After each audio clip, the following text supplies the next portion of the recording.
So are we live now? We are live now. You don't have to start this yet, but let me see if you have any attendees.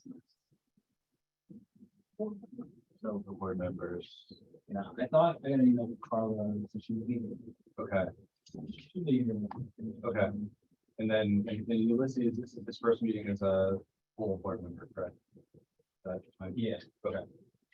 So Ulysses is replacing David. And so we actually do have, is the new alternate going to be here? You are here. Brenda, sorry. Here. I was talking to you a minute ago. Brenda's here. Very long day. Okay. Old Arthur. not So here. actually, on that, why don't we start, before we get started with business, just a quick introduction. We do have a new alternate board member. So Okay, Yeah. Jamie is telling me that she cannot hear anything, so No, we are gonna Yeah, have to speak staff up. are really We speaking. may want to turn these on, if we have people in the back as well. So you can turn on your, microphone. So what she's hearing is not through the mics. okay. So Oh, you just have to right, but speak she's hearing loud. through that speaker to the She's computer, not. right? She is hearing it through that little tiny speaker Yeah. up there. They back there are hearing it through the mic. I don't, maybe turn this off. And you need to turn these on the side. Is that, yeah. I don't. But the bottom line is speak loudly There we go. and clearly. All right. So let's get started. Just unofficially, before we get started, I wanted to take a minute to introduce Brenda Burbach. Brenda Burbach is introducing that. That is correct. To our board as the alternate. So kind of as this tradition, maybe we just do a really quick roundtable, so everyone can introduce themselves. Brenda, and kind of thank you, Brenda, you can give a quick introduction of yourself. But I guess starting with Eric and working our way around. Hi, Brenda. You're knowledge. Been on the planning board since 2019. I started as an alternate.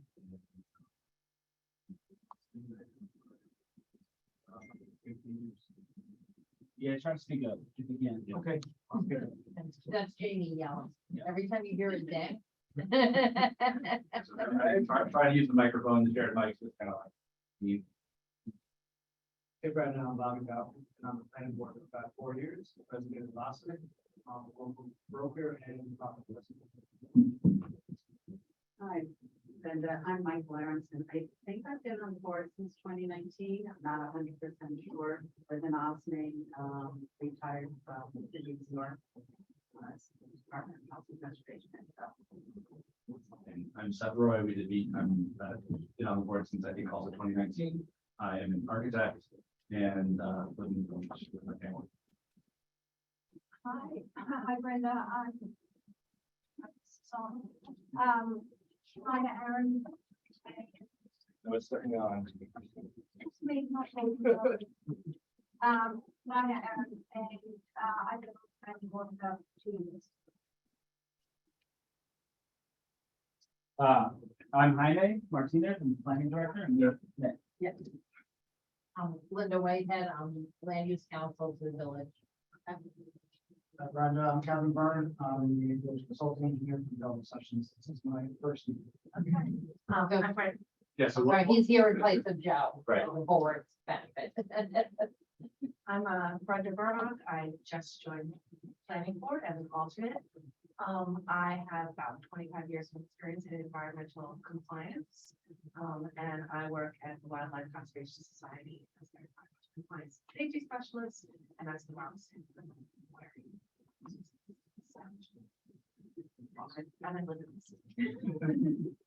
thank you, Brendan, and welcome. And I think it's a great new perspective and kind of fits in really well with the group of folks we have here on the board. So look forward to working with you.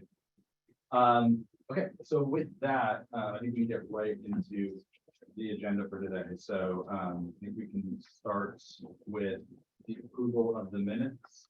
let's do roll call first. Want to do roll call? Okay. So, Seth Roy, I'm here. Michael Aronson, Here. Nina Aaron, Here, Robert Bowker, here. Lucia Castillo is late. Isabel Nguyen is not here. Eric Talbot, here. Brenda Burback, Here. and Carla Kristen Even Anita. All right, this Okay. So I guess as it stands right now, since you listed Isabel both missing, we have Carla and Brenda. As it stands, they would be able to vote on any new matters. Granted, especially Brenda, and you're new, so any issues that come up that maybe have been deliberated in prior meetings, and you not feel comfortable voting, that's, you'll let us know at that time.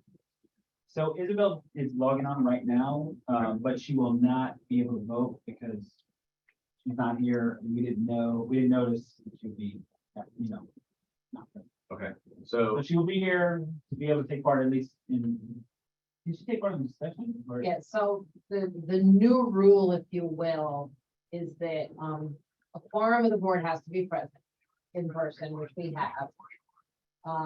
And if a board member can be, I listen. A board member can be remote, but they have to have like a reason that has to be kind of signed off. I mean, the village adopts local law to provide for that. But there has to be some reason why they cannot be present, which is supposed to technically be approved in order for them to participate remotely. And I think this was more just a mix-up. That she didn't realize the meeting was in person. So I think, especially because we have enough people here, I think for tonight, we should just not have her participate in any vote. okay, So we don't have a procedural issue. sure. And would we elevate an alternate to vote, or would it be? Yes. Okay. In which case, since we have everybody now, except for Isabel, that would be Carla today. And then I think it would just be helpful if we can have a reminder for all the board members of how that will, what that states regarding our remote participation. So Can I send it around to you? yeah, no, that's what I mean. I'm offline, not in here, but just speaking prior to the next meeting, just to refresh everybody, because it's all pretty new. Okay, so with that put aside, so at this point, we did a roll call. We are all present. Isabel is remote and not participating. So can we have can we move on to the approval of the minutes from our last meeting, our July meeting? And we have if everyone's read the minutes, we have a motion to approve them. Michael Aronson, motion to approve the minutes from the July 26th meeting. Bobby Bowder, I second that motion. And I guess we'll do a roll call. Seth Roy, Aye. Michael Aronson, Aye. Nina Aaron, Hi. Robert Bowker, Aye. Melissa Castillo. Aye. Eric Talbot. Aye. Carla Christine Given O'Neill. Hi. All right. Motion passes unanimously. So with that, we're gonna move on to the first item on the agenda, which is planning board 18-20. We're starting off continuing business 18-2021 Sherman Place. And if maybe you want to just give us a quick overview, and then we'll ask you. Yeah, so pretty quickly, the applicant was asked to provide some more detail on the fencing. Consider some changes to the fence in order to make it a little more appealing on the residential side. They have proposed some aluminum fencing on the residential side, that's totally curb cut. That would need to go in along the driveway for that parking that's sort of towards the residential side of the building. They're also proposing to move the chain link fence up. And due to cost considerations and just the lifespan of it, they want to keep the galvanized steel chain link fence, but they have black inserts currently, and they're going to continue with black inserts. Also, they're going to remove at the time, after the approval, once they have the work done to move the fence, they're going to remove the barbed wire. So is the applicant, I'm assuming, is we'll have a mix of today of applicants joining us remotely versus. They can appear either way. Okay. So the applicant should be here, and I'm not sure if this is them. The owner is Mike. And raise your hand. Yeah, so if the applicant is present, you want to raise your hand just so we know who you are.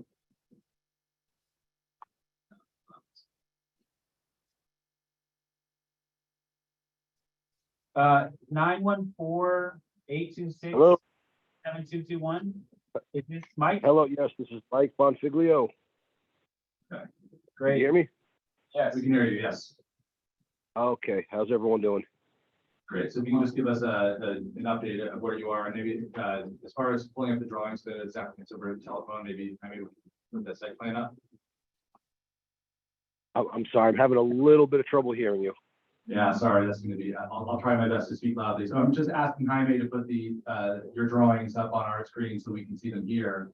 I don't know if you're in front of the computer screen, but if you can give us give Jaime a moment to pull them up. And then if you can just briefly update us as to where you are right now with your. Sure. Just let me know when the plans are up on the screen. I'm not in front of a computer right now. Yeah, let's go. We're good. Thanks. So I don't think much has changed from the last meeting, other than the design of the fence.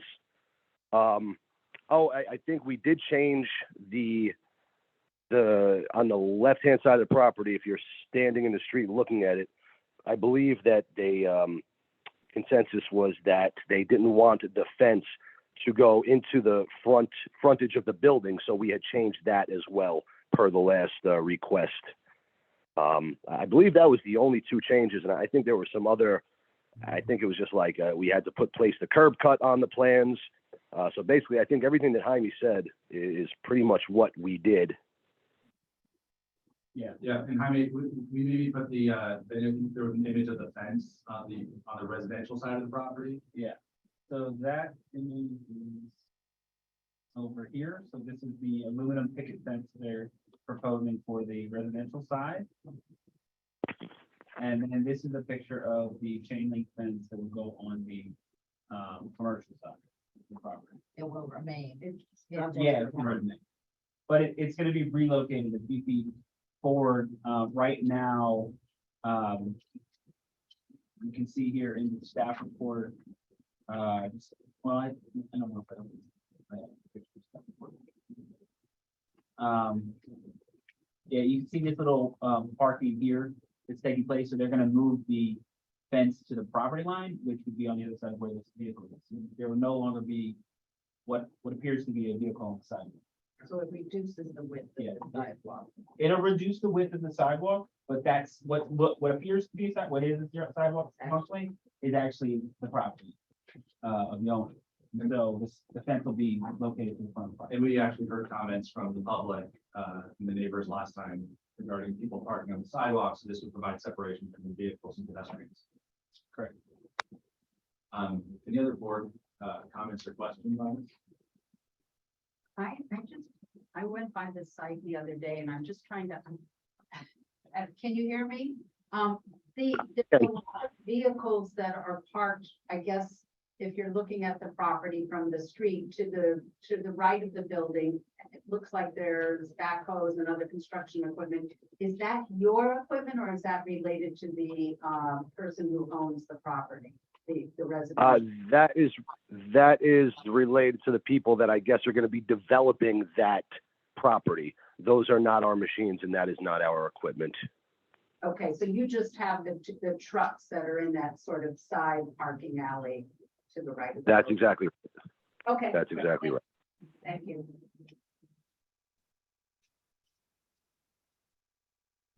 Any other questions from the board? Okay, I know last time we were here, I think we opened a public hearing. So at this point, we have a motion from the board to reopen the public hearing on this matter. Bobby Bell, taking a motion. Public hearing. Michael Aaron's the second.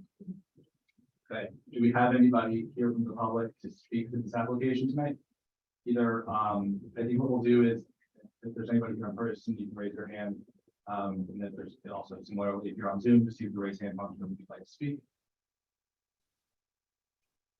I don't see anybody in either space. I mean, no new emails or correspondence. No, received. no Okay. correspondence from the public. Very good. So with nobody here to speak, do I have a motion to close the public hearing on this matter? Rich, I'm gonna make a motion to close the public hearing. Can I have a second? Michael Aronson, second. Any objections? No objections, the motion passes. Can we, all right, so at this point, you know, I think we've looked at this a couple of meetings in a row. I think they've been pretty responsive to the comments we've had. I'm happy to see the change in the fence on the residential side. I think it's much nicer.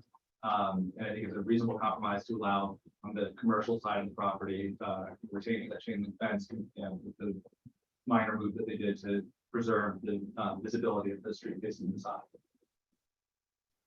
So if there are no other comments or questions from the board, we have a motion to approve the application, the site plan.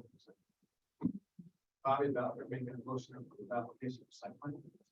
I think just, I Yeah. think was there one or two conditions from the Keller Sessions memo? I think you needed a detail for the, Right, the Yeah, sorry. proposed curb and the apron, there should be a detail provided for Any other conditions?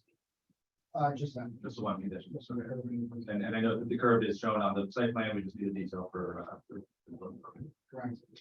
Yeah, that has to be submitted to DPW, but yeah. needs to be on the plans prior to, yeah. Gotcha. Didn't make a motion again. Yes, just remake this. Let's have the motion again. Bobby Bowker making a motion to approve the site plan with the condition that the detail will be provided for the apron. Second, I'm gonna need a second motion. and we'll do a roll call. Okay, Seth Lloyd. Aye. Michael Aronson, I, Nia Aaron, Aye. Bobby Bowker. Aye. Ulysses Castillo. Aye. Eric Talbot. Aye. Carla Christine Giovanni. All right, motion carries. That's 7-0. All right, very good. Thank you very much. So that will close that matter, so we can, Thank you. yeah, thank you. Thank you, everyone. Were you able to hear that? We were able, I know it's quiet or hard to hear, but we just, we voted and we approved the site plan. Okay, so what is my next step at this point? You call the planning department and building department tomorrow. Perfect. Thank you so much, everybody. Thank you. Good luck. good night. Okay, moving on, next item on the agenda is, planning board 13-2021 and BAR 08-2021. This is Water Street Central Avenue. And Diane, if you would, just give us our summary. Okay, all right, so, the applicant is, you know, they went through secret already with the members. So right now they have a few different components they need to get done. They need to complete their zoning variances for approval, and they also need to get special permits from the Board of Trustees prior to, the planning board being able to move forward with the application. So where we last landed, there was one sort of hanging component. There was a fire truck test that needed to be done. That fire truck test has since been done. They are gonna need to move that bridge. They stated they are looking at a couple of different options on how to deal with that right now, but the plan that we have is functionally going to be largely the same with bridge removal. If there's any further changes, that'll be submitted to the planning department and ultimately this one. We don't know anything more than the bridge removal. You mean I'm sorry, let me interrupt. You mean the pedestrian bridge that is on the plan? Correct. So it is a pedestrian bridge, but a big issue is the fire department wants to make sure they have access to the top of the building. And so they need to be able to pull in a fire truck and essentially back it up so they can get the ladder up to the top of the building. I mean, the only way to access that is that side of the building. They can't come over from, say, you know, Main Street and actually do that. So with that in mind, that's why they had to do this test. That took place last week at the Star Bethlehem Church. And so today, there's one real major goal, and the goal is to get through this letter from the Board of Trustees, making a recommendation on the special permit application. So the special permit application, as a standard requirement of any special permit that the Board of Trustees provide, they need to refer to the planning board for the planning board to do a preliminary site plan review, and then give their recommendation back on whether to grant that special permit. So what I did is I wrote a letter, which has been reviewed by Linda, as well as Judge Rowley, to go through the details. So what we're gonna try to do today is spend a little bit of time going through this letter, hopefully it won't be too long. And if everybody's comfortable with it, then, go get a step sign and send to the board.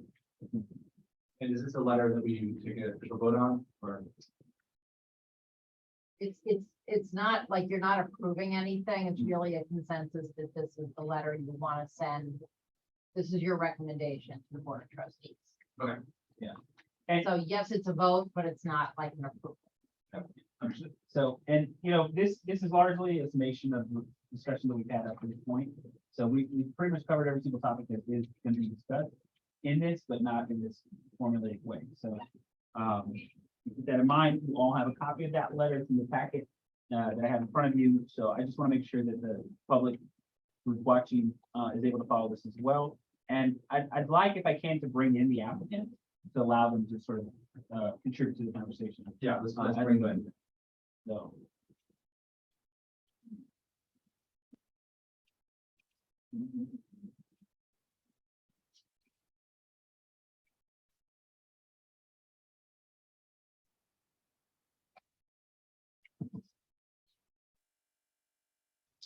Is Karen supposed to be in?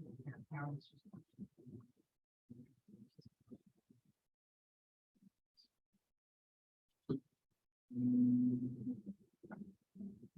So Rich and Chris, is it just you and Jim and Chris? Just us, yes. Okay, all right, great. I'm gonna share my screen now.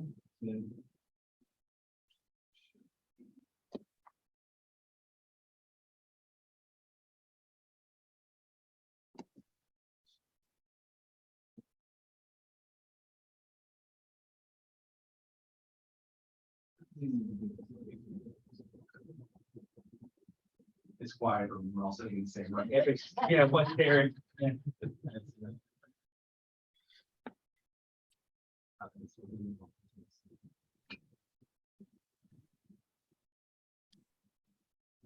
All right, so going through the list here. Yeah, so going through the list here, so we have sort of a description of the application. Applicant WBB Development has proposed the construction of a 109-unit mixed-use affordable family apartment building with a 3,558 square foot neighborhood retail space and 3,740 square feet of community space with parking in the basement and an attached parking garage totaling, providing a total of 155 parking spaces. The applicant has applied to the Board of Trustees for a planned waterfront special permit. The planning board is supportive of the granting of the special permit and is providing the information below to assist the Board of Trustees. In order to develop the site as designed, the applicant must receive the following approvals. And then I'm not gonna go through this because You're not gonna read the entire letter? I'm not gonna read it. Yeah, I don't wanna get into that. 'Cause, Summarize bullets. yeah, not necessary. So basically, just go through all of the variances, the approvals the planning board has to make, and the two determinations that the Board of Trustees have to make, which are, in this instance, the special permit, as I mentioned before, and the waterfront decision. Normally, when the other review is done, comes back to the planning board, and the planning board makes the final waterfront consistency determination. But in instances where there's a special permit, Board of Trustees actually. So that's gonna go with them. So that this first couple of pages deal with describing all this. So getting to the meat of it, review of the preliminary site plan and recommendation. So pursuant to code section 270-52B, planning board has considered the following objectives as required in 270-52B in consideration of the preliminary site plan. Traffic access. So the applicant submitted a revised traffic impact study on May 17, 2022. The study was reviewed by staff and a consultant traffic engineering firm, Colliers Engineering. Colliers Engineering provided a comment letter to the planning board on June 2nd, 2022. Upon review, the application meets the concerns of the planning board, subject to the removal of some on-street parking spaces to provide adequate sight distance for entering and exiting vehicles, in addition to existing signal timing improvements as recommended by Colliers Engineering. So essentially, their take of that was that there was only a couple of items. A lot of this was dealt with in the secret discussion. So it's just a recitation of that. For circulation and parking, the applicant has submitted a plan that proposes a total of 199 parking spaces provided in both the parking garage 176 spaces in the basement of the residential building, 23 spaces. Of the 176 spaces in the parking garage, 131 spaces are provided to support the residential and retail uses, which are 144 spaces inclusive of the 23 spaces in the basement garage, which are for residential units, with an additional 10 spaces for retail. In addition, 45 spaces of public parking will be available on the roof level. The garage has dedicated public parking.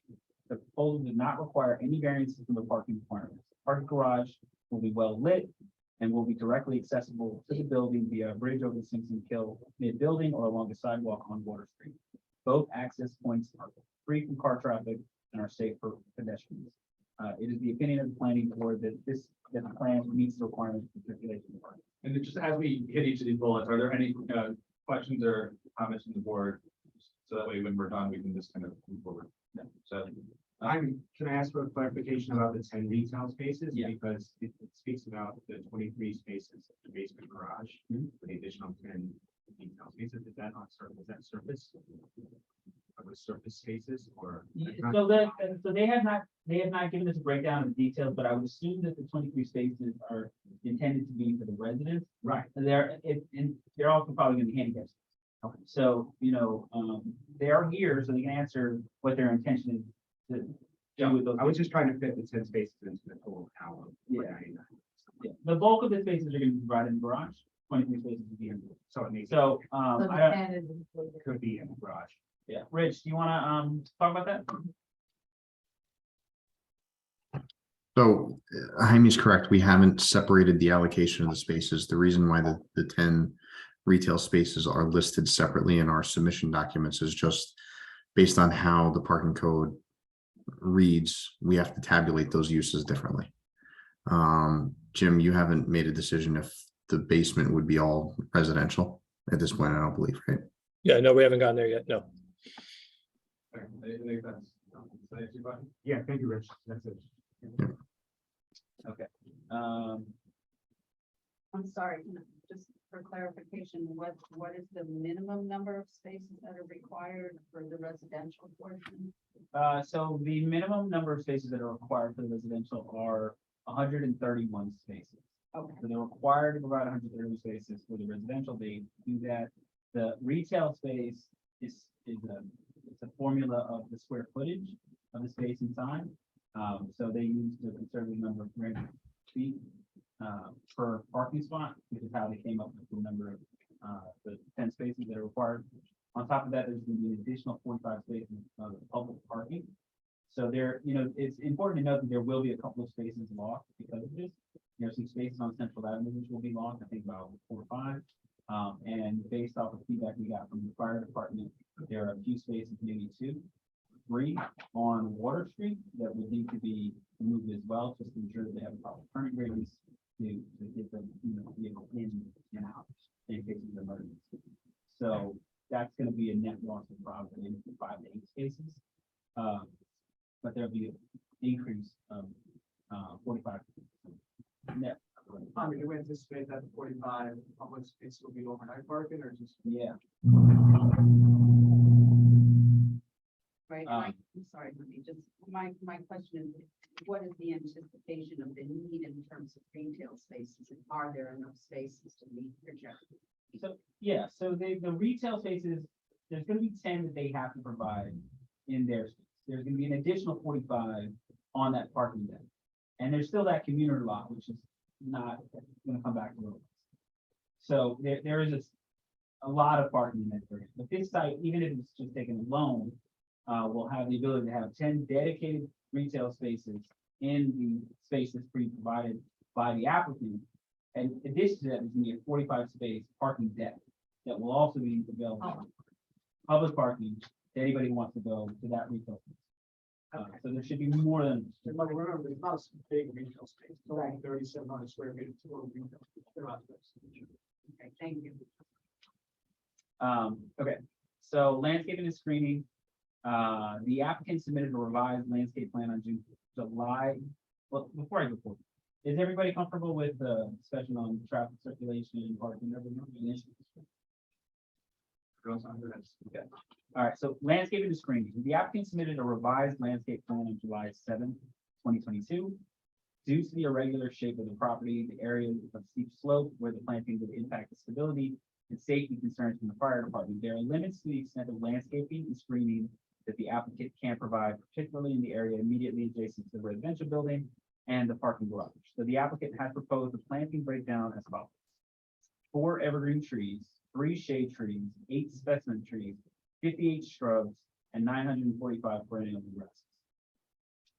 Final refinement of the landscape plan is expected, though in consideration of the landscaping plan that has been submitted, in addition to the work proposed by the applicant to clean up the eastern portion of the lot that will remain the property of the village, as well as the extension of Sing Sing Hill Walkway, it is the opinion of the planning board that the plan meets the requirements for landscaping and screening. And so, part of the challenge of this property is obviously the deep. And I think that a lot of the discussion we've had up to this point is about sort of placement of the building essentially in where they could. So the building, parking garage had to be where it was, we would need to provide a fire access.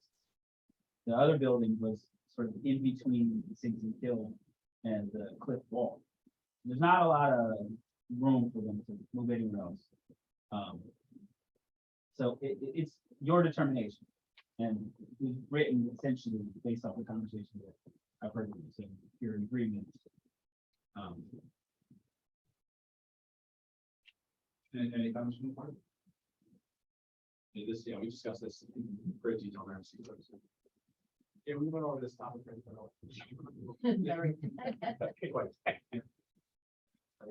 Okay, so next one is compatibility. The proposed development would be surrounded by a mix of uses, including small-scale multifamily housing, small warehouse industrial uses, self-storage, and industrial warehouse, and undeveloped village-owned parkland, east with the eastern portion of the lot containing the Sing Sing Hill Walkway extension. The proposed residential building will be significantly taller than buildings immediately adjacent to it.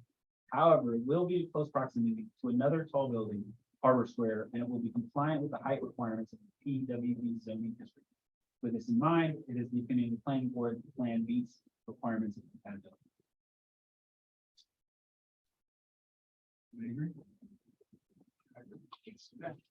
Okay. Development. Upon review of the submitted site plan materials, it is the opinion of the planning board that the application will not adversely affect the potential of adjacent property owners or the property under review from its highest and best use, and will not exceed the capabilities of existing municipal roads or utility services, including but not limited to water and sewer. As the site is currently a laydown organic waste yard for the Department of Public Works, and the site is proposed to be cleaned up as a part of the brownfield cleanup program, it is likely that the proposed development will in fact positively affect the potential of adjacent property. And that's basically what was said during the whole secret process. Okay. Complete streets. The village complete streets policy seeks to encourage convenience of access and mobility on any sidewalk, street, and highway by all users, of all ages and abilities, including motorists, pedestrians, bicyclists, and public transportation users through the use of complete streets design features.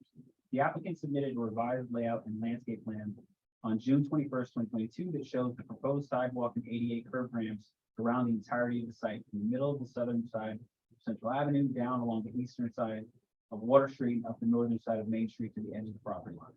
In addition, the applicant is proposing restriping of the sidewalk near Central Avenue and will be providing a pedestrian bridge from the 5th floor of the residential building to Main Street for use by the residential tenants of the building. The applicant is also proposing bike storage in the basement of the building. With these components in mind, it is the opinion of the planning board that the plan meets the requirements for complete streets.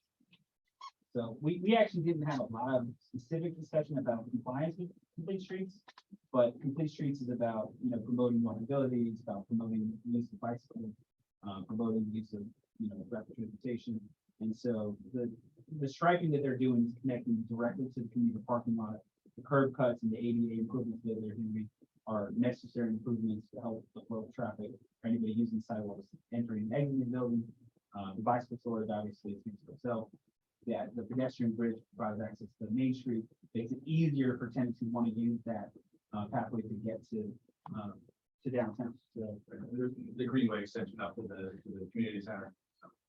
I think in the clarification, I'm not sure if the train traffic comes back and people that arrive in Ossining have easier access to Main Street. That's the big handicap you have down there. It's that hill. It's really hard to walk up. Can people that arrive, walk through the property to get information in the walkthrough? No. No. Like residents. On the list.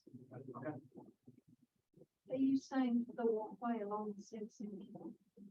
No, the Sing Sing Kill walkway extension will be public and available. to That's what everyone. I thought. So you. There is There's there's a different like pedestrian bridge next to buildings and this Yeah. door and Main Street. That will be private.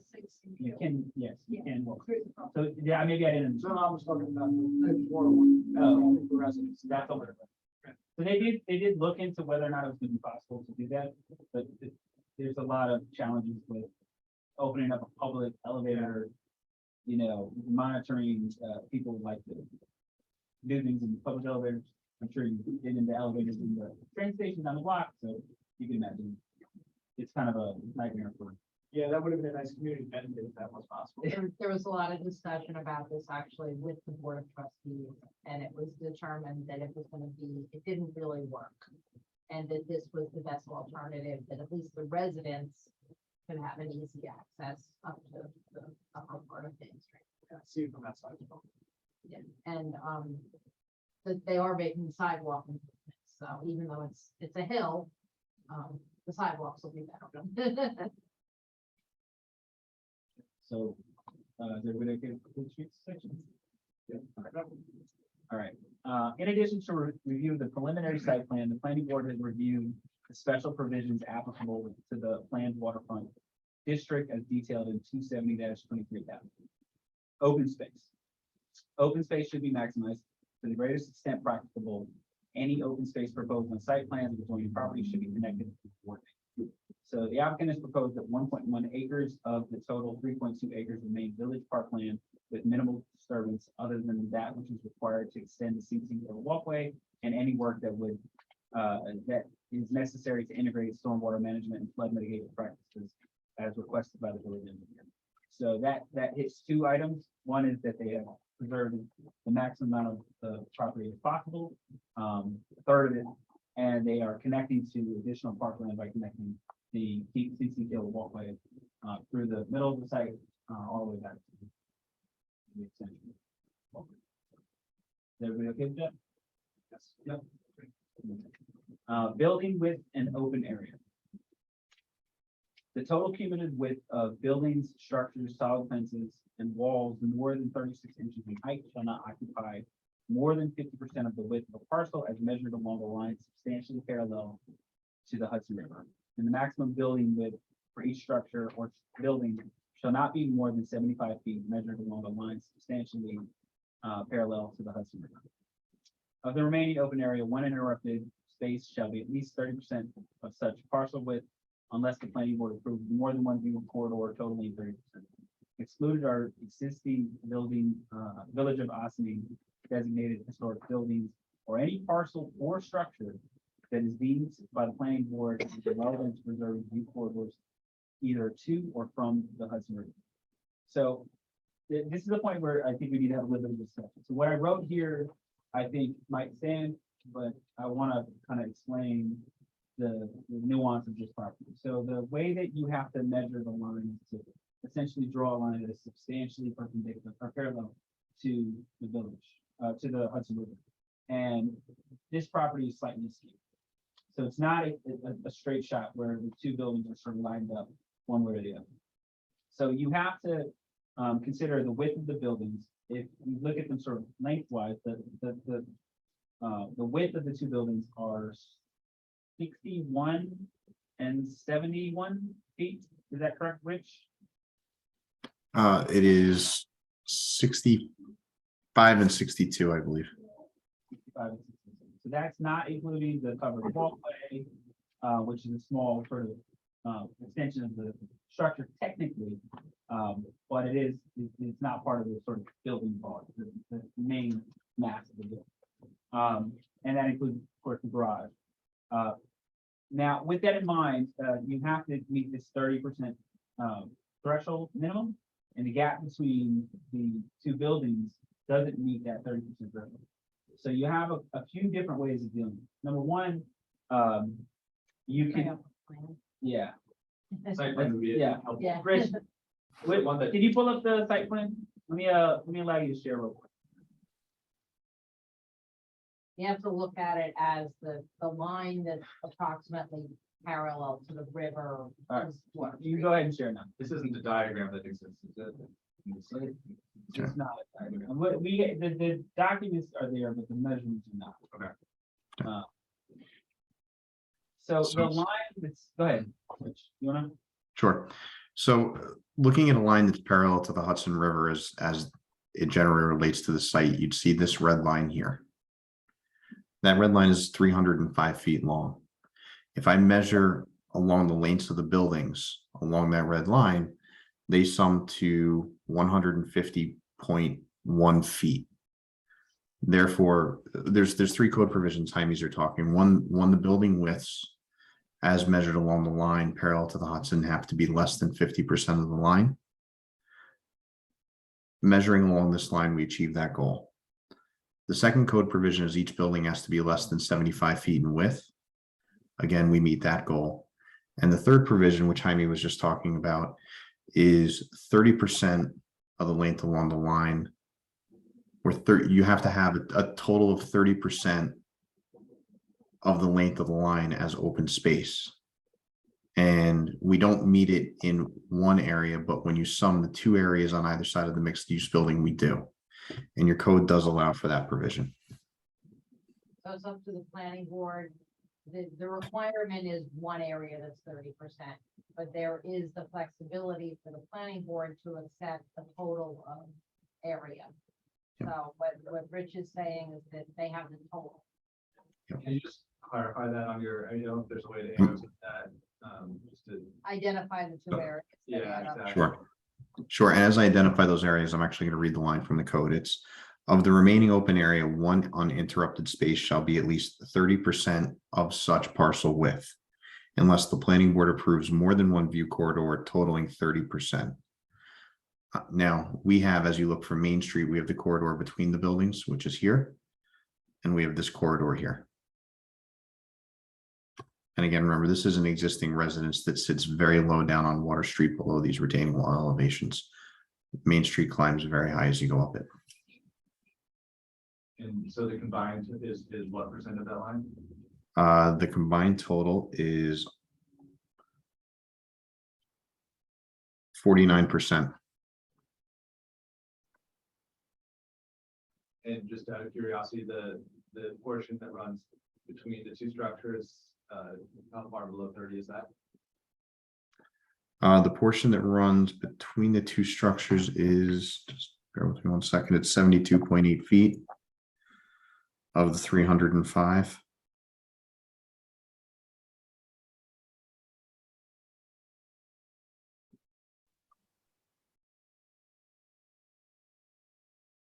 %. So we can do just a quick round robin on that, but I think that the 24 in the middle, with a total of 40 plus, I think that it's consistent with what the code is looking for, and it meets, it's better if the code is better than 30%, something that you can correct. Can I ask a quick question? So the total building coverage is 115 feet of the 305 feet, that's correct. So the space between the building is 24% of total view corridor. This space, and I slice some of the other parts, 25% of the other side, 29% of the big building in the roof walls. Yeah, what's that? Yeah. Or what's that? That's increased. I raised. Okay. All right, so then what I have written, so I think stands. Yeah, that's really important, that's consistent with the what we're looking at here. The consensus here. And part of that is that the total is significantly more than 30%. Each space individually is relatively close. Right. And the total of the both is. Well, in significantly excess of more. one. Yeah, I was just gonna say, you might wanna add something, yeah. I just kind of made a note. Yeah. All right, I'm going to stop sharing so I can go back to the letter.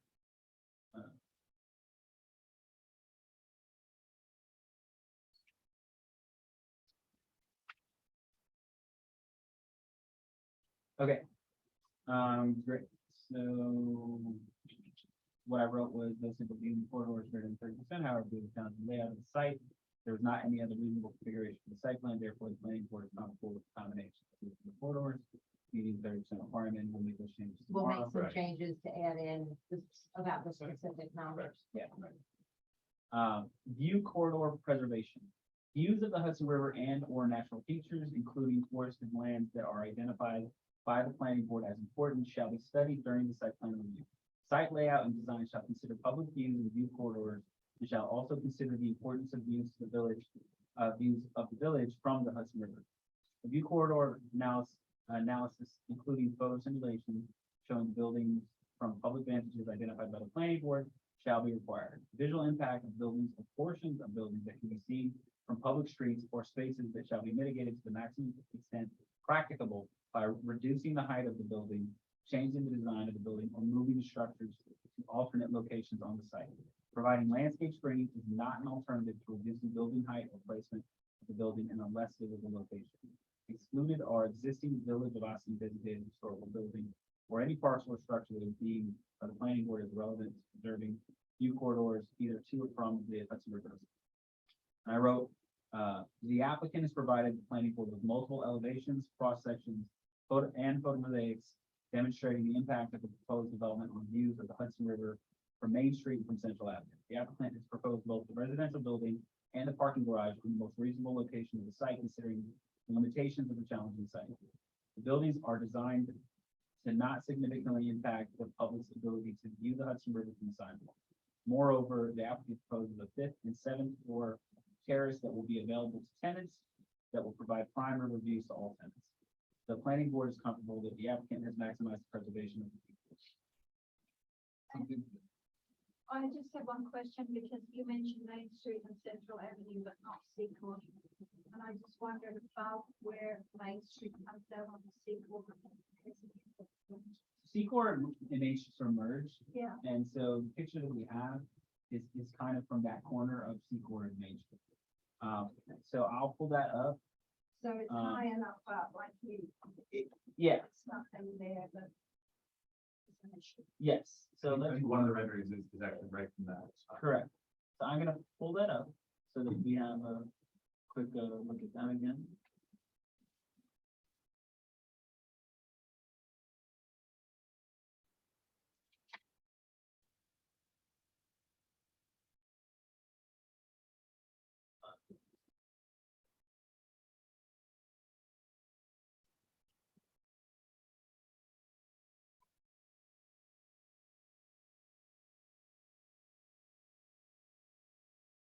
That's the Central Avenue, view corridor. And then this is the view of the property from this is 65 Main Street for reference point. And so you can see this is Seacourt Road right here, and that's Main Street right here. So this is actually Main Street, I believe, until you get to here, and it doesn't become Seacourt until that portion of the property. I see. Yeah. Okay, Does that give you? yeah, that's.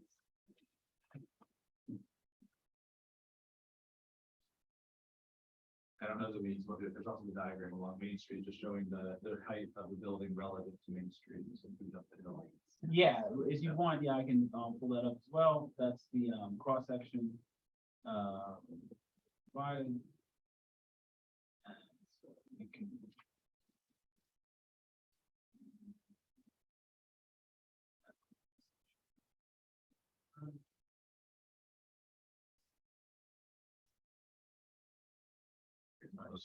It's just one photo. There it is. So that's the cross section. So this line shows essentially where the street is. And so everything above that line is the building. You can see there's this requirement that says it has to be 4 stories before you no higher. And so it is it meets that. So Any other questions on this from the board? okay. So the next one is the site. Site plan applicant shall cause a site analysis to be prepared It shall demonstrate that the proposed application preserves and enhances the natural ecosystem on the site, including consideration of the elements listed below to the maximum extent practical. Consideration shall be given to these elements independently and to the way that they work together to form a natural ecosystem. Consideration shall also be given to historical and cultural elements that lend character to the site.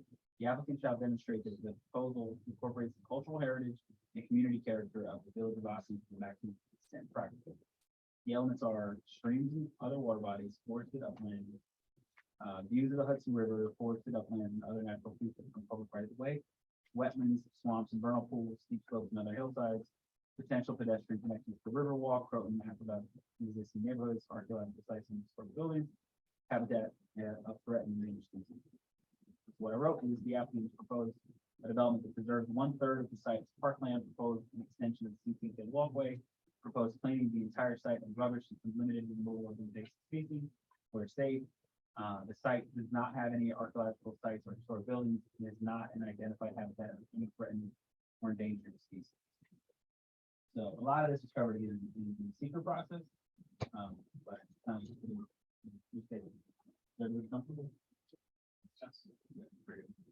The minimum habitable floor area for each dwelling unit in PW district shall be 450 square feet for an efficiency or studio, 600 square feet for a one-bedroom unit, 750 square feet for a two-bedroom unit, and 250 additional square feet for each additional bedroom in units with 3 or more bedrooms. And I wrote that the applicant has proposed variances from the zoning board to the requirements of the minimum habitable floor area. I think that's probably the best.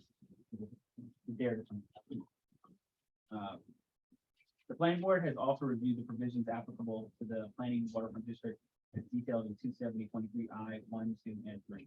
So one purpose, numerous contiguous lots in the planned waterfront district have common ownership but are not officially assembled.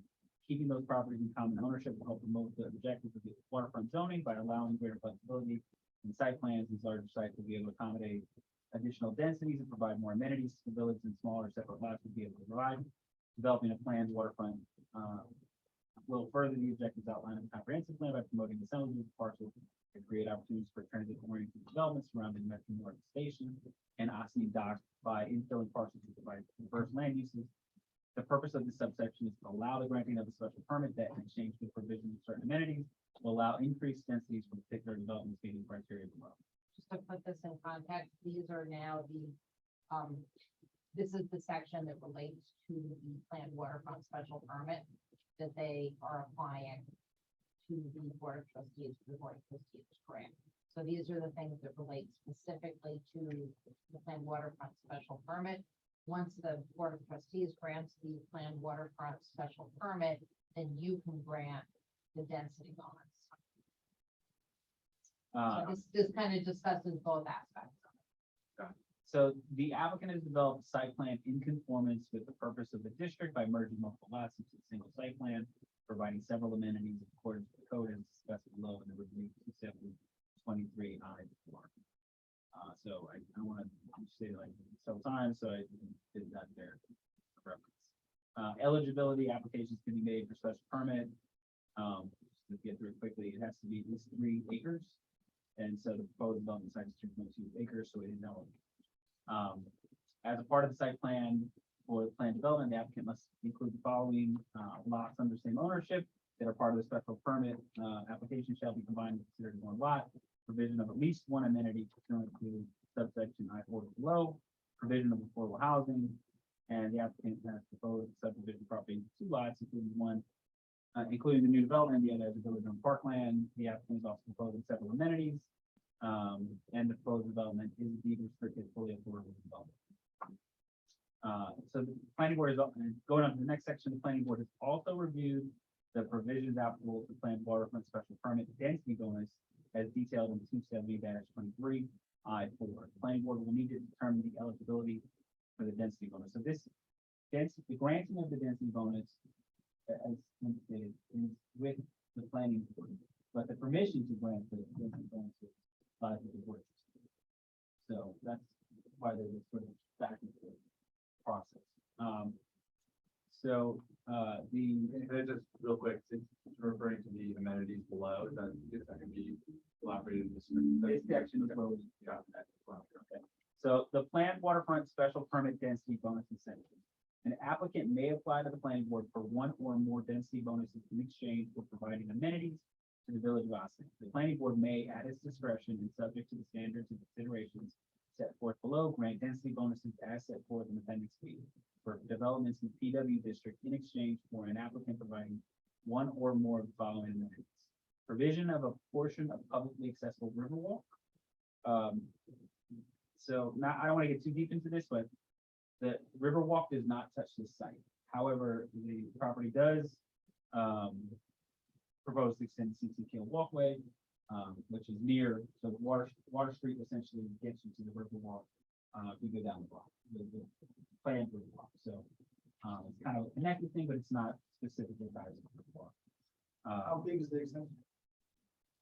The CCK walkway is the entirety of the site, essentially. So it'll bring it all the way from where it is now. It has a sort of a set of stairs that go up to Central Avenue. Instead, it's gonna have a walkway that goes under the bridge, all the way to the west. You can walk out on grade down to the train. It's right. But I'm sorry, honey, could you just clarify the Riverwalk does not exist? Yeah, so Riverwalk does exist in parts throughout the Hudson Valley, Oh, right? And so it's all the Westchester County has this huge Riverwalk trail system, and it breaks up in like down in sort of the waterfront of this area. So Quabucky has, connections to Riverwalk, and then there are other sections of Riverwalk, I think, farther down past. There's nothing in that area that's formally done to finalize that connection to the Riverwalk. But the proposed trailway, which is identified in the Westchester Plan in Westchester County, does not cross this site. It crosses essentially, by the Harbor Square side of the railroad up to the bridge by Snowden Avenue, and then goes through North Water Street into Broadway. So it kind of just goes right down the top. So they can't actually Do this. yeah, they can't do it because it's not there. It's not possible. But they are doing something that's kind of similar. in that Sort they're of doing creating the it. next best thing. Yeah. Right, okay. Provision of a public park or public open space committing a significant portion of contiguous land to public park or public open space use either by conveying land to the village for such purposes or by other means such as covenants and deeds.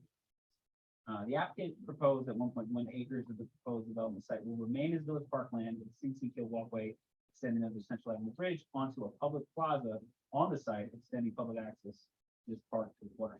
So in addition to the 1.1 acres, they're also providing a public plaza that will be open to anybody who wants to cross to get to that part. So it's actually more than just one thing, when considering that.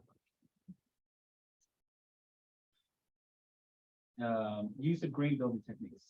This I need to get Skip some. right over the store. Oh, sorry. Not relevant. It does, well, yeah, it is, I can't see, there's nothing historic. So, historic brown, yeah, that's about it. So maybe Rich can give me the answer, Jim, Chris. So the use of green building techniques after construction and development would achieve LEED Gold certification, or a similar level of standards. I think I actually meant to write LEED Silver there and not LEED Gold, but I don't know. I'm not 100% certain what the LEED level is that you were proposing to reach. Not that you're going to go for certification necessarily, but that you're going to reach a level that's comparable with it. Because the certification.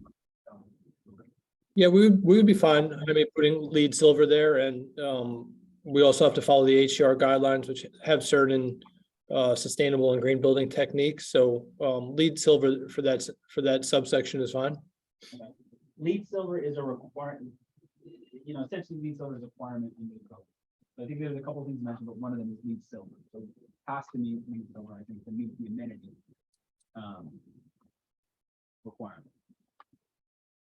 I'm sorry, actually, I'm reading the top. So after construction development, goal certification, similar to standard planning, board may modify the LEED certification level. The applicant is able to demonstrate the particularities of the development warrant modification due to site constraints or financial hardships that are directly related to the development of the project. At a minimum, the applicant would have to achieve LEED Silver certification or similar standard. An applicant pursuing a similar standard would have to demonstrate that the green building technologies being incorporated in the project are similar or greater efficiency in water and energy usage and producing similar or smaller than equal.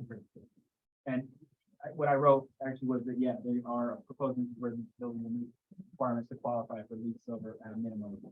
And Jim just said that. But So that silver as a minimum is written, it's not expression that we have that.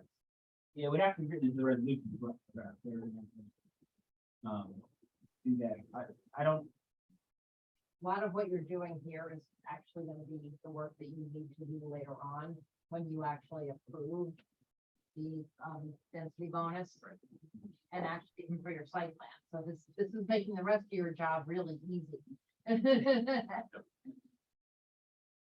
have a question about this one. You said they're gonna meet some at a minimum, but this says they have to meet at least gold for water and energy usage. So will they do that? as part of the so, application? yeah, so the first part of that language, the use of green building techniques, all the way down to the end of it before you get to the sort of hollow bullet point, that's directly pulled from the code. Right. So, I mean, I think we. So I'm talking about this last sentence where it says if you're gonna get, if you're not getting them gold and they're letting them going through, or not, Okay, you know, they're developing towards LEED Silver, they still have to meet the water and energy usage of these. Even if they don't meet the rest of the LEED standards. for the- you're right, okay.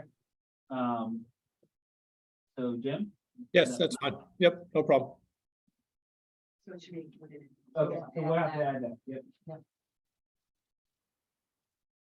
By the way, everybody, she's an expert on, senior. So, Sustainability, I also do that. yeah, so, Awesome. Awesome work. it's a big get, big get. All right, so next one is brownfield remediation and,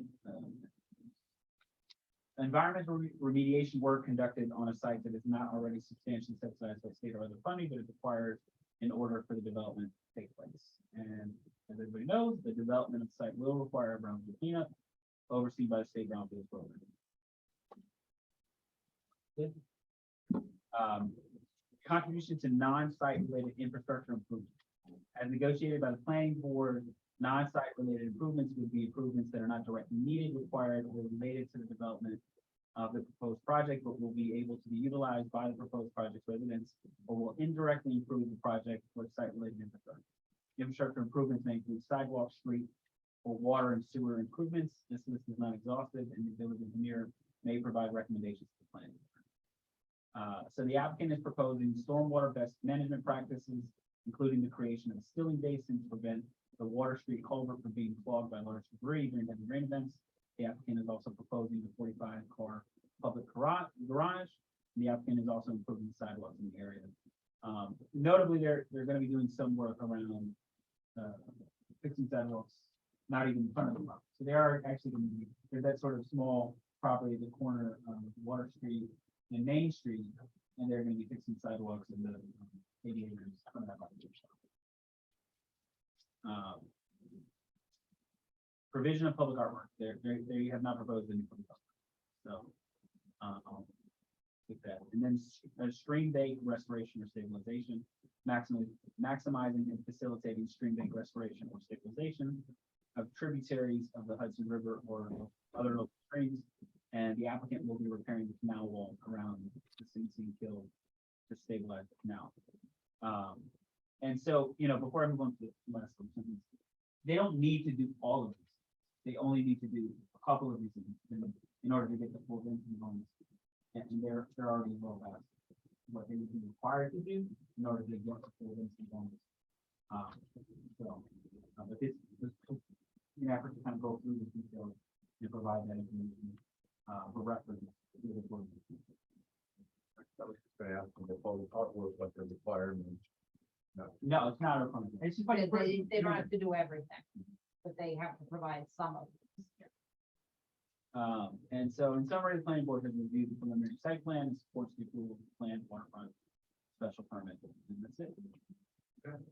Let me since we discussed this as we went along, I think we, rather than do a round robin, maybe we could kind of do like an informal roll call right now, for everybody who supports in forwarding this letter with some of the modifications that we discussed over the course of the reading. Then we're gonna close this time out. And we have to do a public hearing that we can reopen on this. I'm just wondering if it makes sense to open that before we go into that roll call. I think it would make sense. So, before we do that roll call, if we can have a motion to open the public hearing. Mike Lawrence, a motion to open the public hearing. Reduce the second, the motion to open the public hearing. Objections? No objections, the motion passes. Is there anybody here from the public to speak to this application tonight? In person or online, if you're on Zoom, you can use the hand raise function. If you're here, you can actually. I don't see anybody here. There's no new, nothing new from the public. Okay, so with nobody here from the public and no new information from the planning department, we have a motion to adjourn public hearing. Copy of that, and making the motion for public hearing. Any objections? No objections, the motion passes. All right, so now, I think we've had this conversation and we're in a good place with this for tonight. We can just, maybe we can just do an informal roll call, make sure we have a strong consensus to record this letter to the board. I just want to get some clarity. Is this roll call going to be part of the minutes? Yeah, I mean, they're not approving, but they are approving sending the letter, so. Okay, all right. Seth Boyd. Aye. Michael Aronson, Aye. Nina Aaron, Aye. Bobby Dopper. Aye. This is Castillo. Aye. Eric Talbot. Aye. Carla Christine. You know, and that's it. Okay, so Yeah, I apologize. So there was no motion and no second. so we discussed, we opened it up, but we just wanted to make sure we had a consensus, there's nothing formal. We have everybody on the board on the same page with this. So this will be going to the board of trustees, and the next step in the process is they will be considering it, and they have to hold a public hearing on the planned waterfront special permit before they can approve that. And then once they approve that, it comes back to us for the next. Correct. All right, I have no here to adjourn this case, so if we can just have a motion to adjourn this item. Right? Talbot, make a motion to adjourn. Please, motion, second motion to adjourn.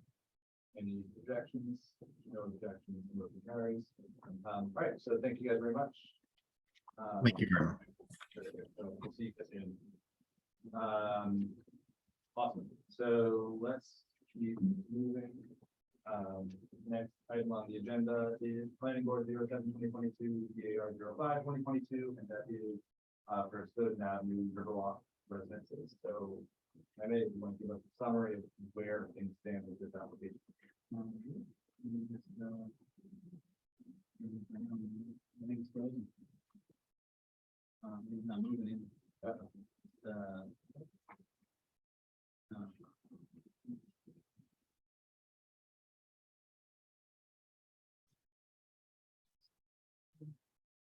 Okay, so Snowden Avenue.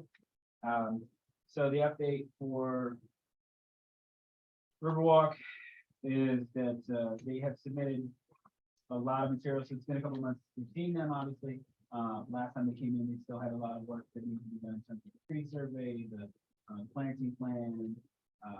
They've submitted a lot of information, and so today the goal is to get through the discussion of part 2, essentially to determine whether or not they've submitted all of the material that would be necessary to make a determination on seeker.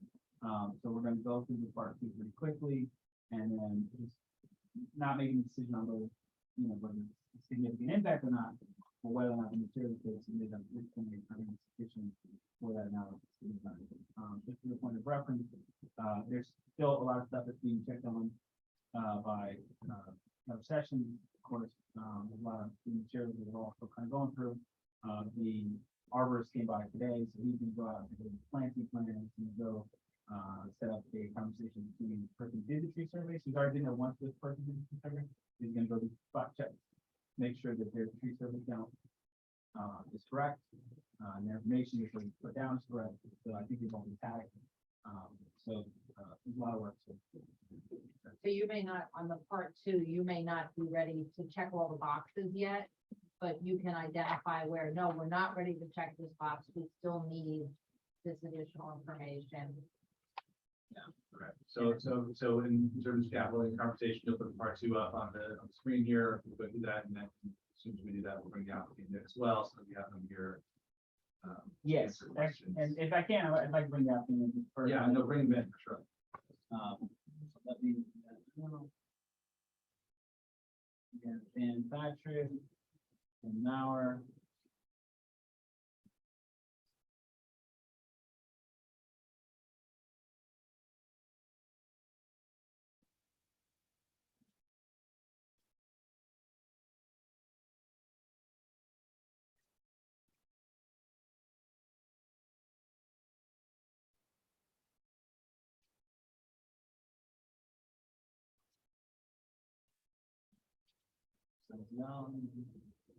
Or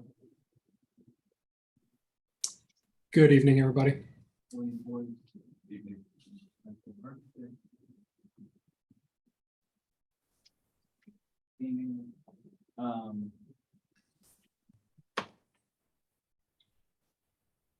can you tell me who your full team is, just to make sure I have everybody? Yeah, I see Jim Mauer and Bob Stanziel are in already.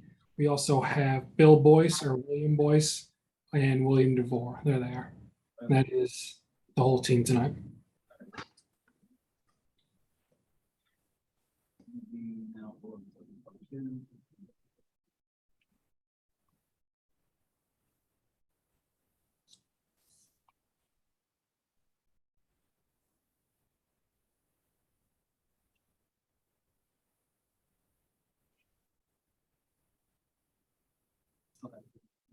All right, so I'm gonna go through this here. I actually have a paper copy that I started working on myself. I didn't have time to put it on the website. So, first is the impact on land. I think we know that that's obviously gonna have an impact. Going quickly through it, the applicant has provided, site plans, documentation, and engineering drawings that are still being worked on. We do have a steep slope analysis, so the area of the site is currently steep slope with steep slope forward. We have phase one and phase two. Do we have, we do have a geotechnical report, correct? Believe so. Yes, Jim, do you recall if that was submitted? Yeah, there's a geotechnical report that was previously submitted. Okay. We don't have a construction in the district plan just yet. I think that'd be helpful to have. We've been really looking at that on all of these applications. Okay. So A similar statement. Yeah, I think there's some parameters in the Keller session memo that we can look at and start providing that information. okay. And then they have provided a SWIP. They've provided, the planting plan, landscape plan, and that as well. So I think that they have most of the stuff that we're doing right now. I can't speak anything else. 35. Thought about them. No. Like, okay.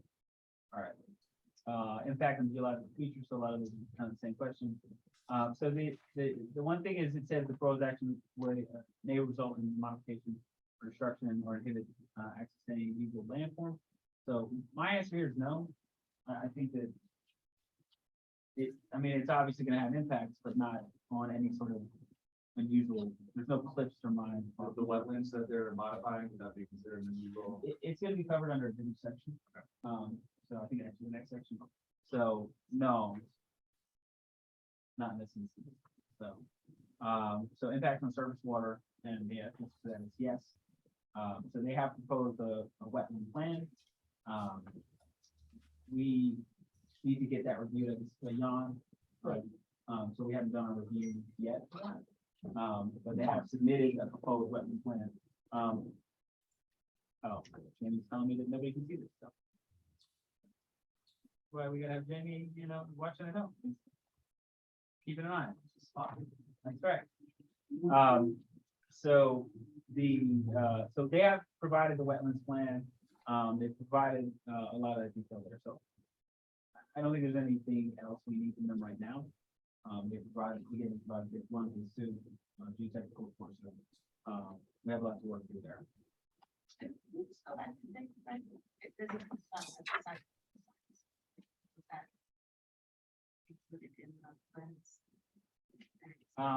So let me check on the EAF.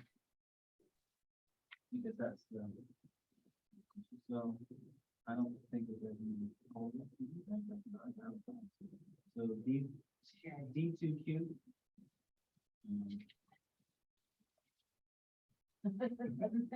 Finding things in that form. Yeah, so will the proposed action, commercial building, use pesticides? And their answer is no. Okay. So that's for D2Q, and then E2H. It is.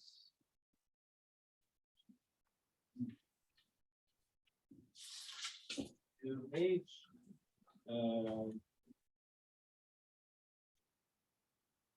So the existing portion of the site in wetlands and the water, other water bodies. So they actually wrote no, but that's not correct, because the wetlands. Again, they're not proposing to use any here in that section either, so. I think, is there any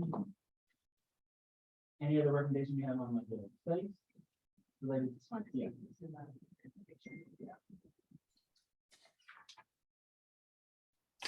Isn't on the screen. They might need more mosquito control if they're gonna have. Okay, Dan? I'm sorry, it's a little bit hard to hear. Is the question whether or not there's gonna be the use of herbicides or pesticides? Yes, Yeah, but for mosquito control, in particular, for the constructed wetlands. stormwater Yeah. management. Bill, are we planning to use anything? I don't believe so. William Boyce is our landscape architect. I think, Bill, you're on mute. Hi, sorry, false start. In the past, the only time we've used herbicides or pesticides is when we're trying to eradicate any invasive plants prior to the mitigation effort. In this case, the only thing that's invasive there are woody plants, so we would mechanically remove them and not need those. and for mosquito, dealing with mosquitoes in the wetland in the future, the proposed relocated wetland? Since there won't be standing water in there at all times, except for in the desilting area, possibly, I don't think there'll be a need for it, but I would think possibly Jim would know if there's any history of that being used there. I don't think we would be using that.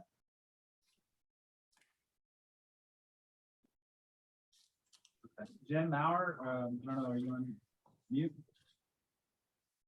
Yeah, I'm sorry, I have limited connectivity. Can you guys repeat the question? The question is whether or not you anticipate the need for the usage of any mosquito control pesticides once the project is complete due to the presence of the wet. No, we don't anticipate the need for it. Okay, so moving on to the next section, impact on groundwater. Proposed action to result in new or additional groundwater, and it's not proposing to use any groundwater. It shouldn't have to introduce any new contaminants to the groundwater. Nothing they've talked about so far. I think they say no. And just during construction, as part of the mitigation plan, silt fencing and whatnot, I don't know if that rises to the threshold here based on the handbook. So we don't have to make a decision right now. Yeah. But most it's a question of whether or not there's any additional studies that we find to see in order to help you make these. So that means if there's a construction mitigation plan that may show any runoff, Yeah. that may, Okay. that would be part of that. So the construction logistics plan again. Okay, all right, and so we'll keep going open, impact on flooding, proposed action may result in development on land subject to flooding, so if there is a water course that was observed, there's a wetland that's proposed, the stormwater retention basin is part of it. They've provided us with SWIP, so we do have that information, we need to work on that SWIP. So we're not there yet, but they have provided material for that. So the answer to that is yes. The impacts on air, the proposed action may include state regulated air emission source, and as you know. Impacts on plants and animals, the answer is yes. They provided us a tree removal plan. They also provided us with landscaping plan, detail on that. That's currently being reviewed by the arbor. So I think that, yeah, I would move there.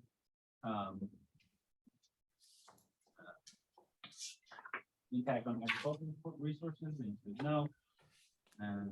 The impact on aesthetic resources. The aesthetic resource here, it's usually the Hudson River again. And the property, they have shown us cross sections and everything else that detail to the impact of the site and how it's going to be. I think you have enough sort of information there, certainly. I don't know that you want any more information, but it's got elevation, the detail probably better than anything else. The way that the site is built, the property is going to be 4 stories high in the front, but it's still going to be essentially lower than the tree line from the Snowden Avenue. So it's just, There are no reviews on that.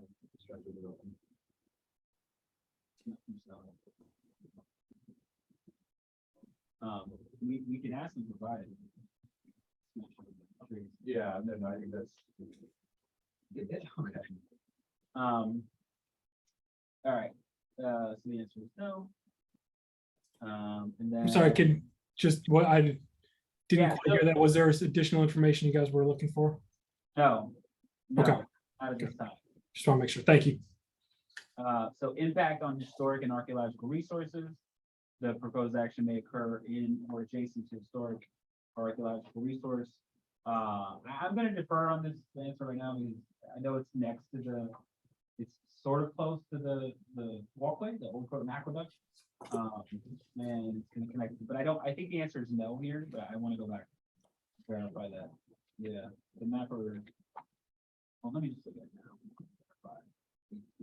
Yeah, and we also consulted with SHPO and we included their recent correspondence in our most recent submission. Okay, all right, give that. Yep. The answer is no. All right, the answer no? Yes, the answer is no. Not say the answer. Is it no? If there's correspondence from SHPO, that deals with it. Yeah, there's a couple of residences in the north side firehouse, which are both connected to, they're both just like eligible or listed, but should go, I guess, they have correspondence. And so that's, I think. We'll just look at the SHPO correspondence. to confirm. Yeah, so we're gonna say yes here due to the EAF, the part 1, but the correspondence should cover that. Impact on open space and recreation. The proposed action may result in the loss of recreational opportunities or a reduction of an open space resources designated in any adopted use. So I think that you should answer no here. The property itself is not a recreational space. However, the proposal is to extend the trailway to get to a currently inaccessible section of Broadway Park in the use of trails. So I think the answer should be no here. Agreed, yeah, I know that's straightforward. All right. Impact on critical environmental area. The proposed action may be located within or adjacent to a critical environmental area. And the answer is yes, but I think it's supplied all the material that we need to make a determination. The critical environmental area being pretty much everything west of Route 9, being in the other RV, the Hudson River. Just back on that previous section, how much impact will there be on that area that they're looking to open up? How much impact will there be on, Well, that part of the property that they're looking to open up? what do you mean impact? Well, right now we have an inaccessible area, which means that I would assume that it's habitat right now, so. Yeah, it's, how much impact? so, yeah, that's a good question. I don't want to get too much into like the details of deciding the stuff right now, but I will pull up the most recent plan. So at least we can take a look at that. I'm just not sure at this point Yeah. that I would say no on it, that's all. Oh, okay. Yeah. Yeah, we can change it. This is the plan right now for the removal of trees. This is the plan for the trailway, so you can see it goes from here to Van Wyck. And then it's gonna be here, and then the typical trailway is gonna be, as they propose it, is like Eaton Avenue trailway. It's just giving access, they're not. It's also, It's not changing the nature of the area, it's just giving access. it's also a requirement of code for the CBD district that we're available to do a connection to the Riverwalk. And so Yeah, that's- I'm just not convinced if we're not right now. That's all. Okay. And just to be clear, also, I think that question was talking about access to public space, where they're providing access to a public space. They're not necessarily eliminating, but we can have more conversations about it for sure. Okay. Yeah, the question talks about eliminating, Yeah. it usually has to do with where the site of the project itself is currently a recreational open space or recreational, Yeah. thing that you're taking away, yeah. The loss of recreational opportunities or reduction of open space resource And so, as designated in any adopted municipal open space plan. and it's not, but, well, we can leave it open and we'll take a deeper look into that. I know that there are some materials that have been submitted on how that trailway works and what it's gonna look like in the different sections. So we do have materials on that. Is there, just to get some clarification, is there anything we can provide to help the board make that decision with regard to this? Because we have designed the trailway to avoid, any significant impacts like removing large trees or affecting slopes. We kind of fit them into the proposed wetlands as best we could. But is there anything else that we can help clarify or provide to help make this determination? I don't think so. It's not at this time. Okay, Yeah. I'll let you know if I have more questions.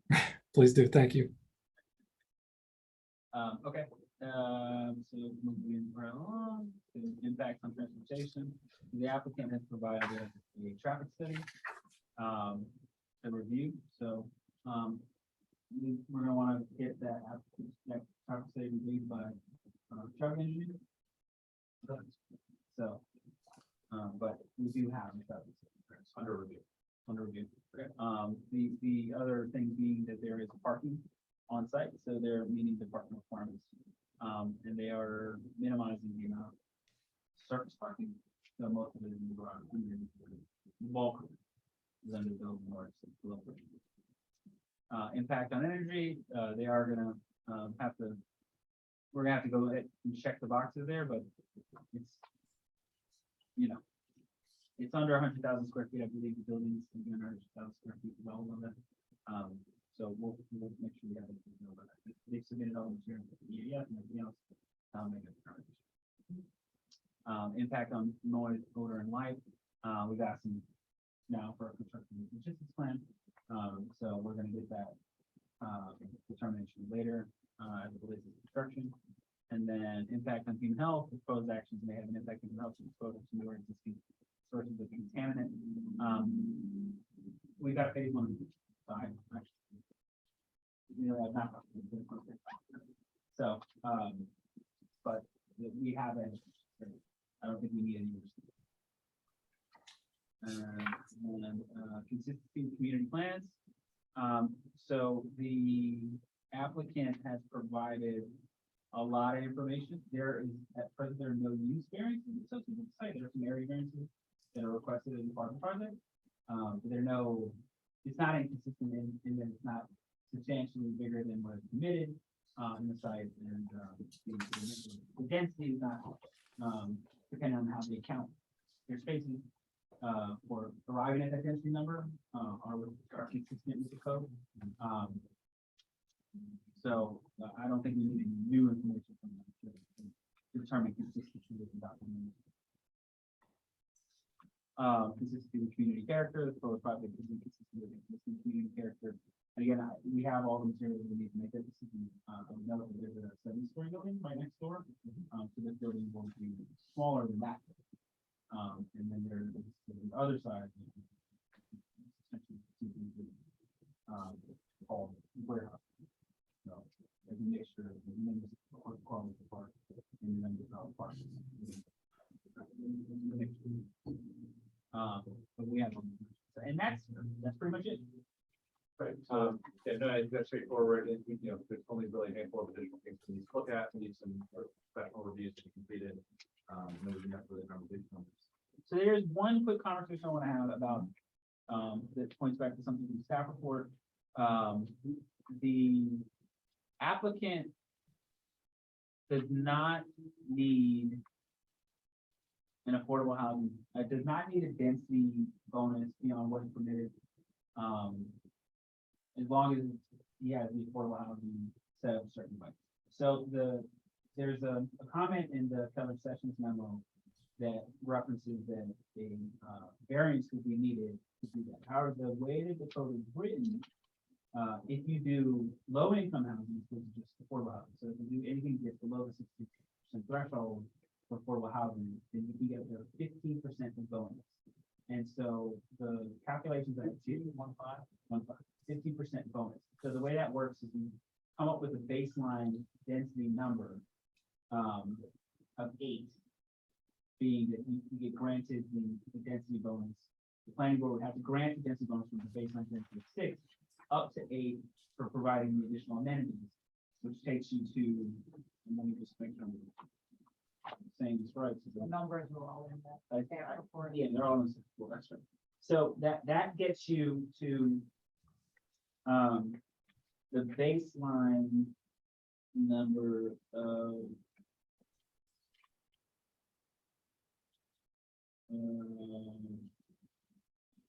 42 units at 8 units, and that is subtracting the wetland.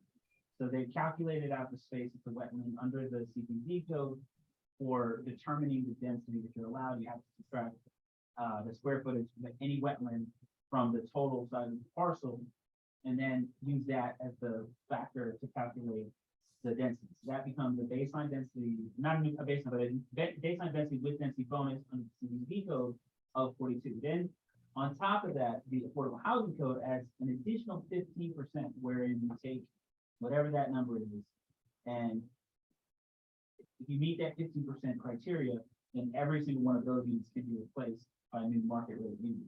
So the 15% requirement equals 6 units out of 42, which allows them to get an additional 6 units market rate essentially. So comes out to 48. Exactly. 6 units at under 60%. 6 units at under, and it has to be deed restricted. So the applicant didn't clarify in their comments, but they did over the phone when we had a conversation earlier today. So I just want to give them an opportunity to speak on that. Yeah, just to provide some information there. As of right now, we're proposing 5 affordable units in accordance with the requirements of the code. We're not providing anything less than 60 AMI, at least that's not the plan. A client, he's going to look into it and see if those numbers can work out, but I think it's going to be, we're assuming we're going to need a variance for the density because I don't think we'll be able to provide the additional affordable unit and anything less than 60%. I don't think that's exactly right. So what I think that you're required to do, because this is the nuance of the code, I think you're required to provide 10%, but the density bonus that you get for making them 60% will be 15%. So you would provide 5, but you get 6. So if you provide 5 affordable units, then you get 6 units, you still get you to 48. It's super complicated. Okay, you lost me. I'm sorry, I think it was there. We'll spend some time going on that. Okay, yeah, I'd be happy to go through this section with you because it, sounds great. I like the way you're doing the math. I just don't. Okay. I just like code, so. Right, and this is kind of in the context of any other ZBA referrals, right? And are we really even in a position right now to make those referrals yet? Yeah, so I think that is one of the goals. for tonight, we want to get this, because you gotta go into seeker, get this referred to the ZBA to get their opinion, on this matter. So either get them on this agenda or more likely the November agenda and have them come back in November, after the bond. That would be for the height variance, and would we want their opinion on this density, or is this really something you guys need to? We'll determine that, yeah, we can make that determination, but I would say refer it to the zoning board for all variances. Okay. And then, of course, it's gotta go back to the EAC to get their, feedback on the waterfront consistency question, as well as the wetlands question. Right, did we make an EAC referral already on this? Yeah, they've already been to the EAC once, but they didn't have the full, material for the meeting. Okay. All right, so I mean, so we can deal with the ZBA with those referrals right now. I think before we do anything, let's just, we've laid all those issues on the table. If we can have a motion open public hearing.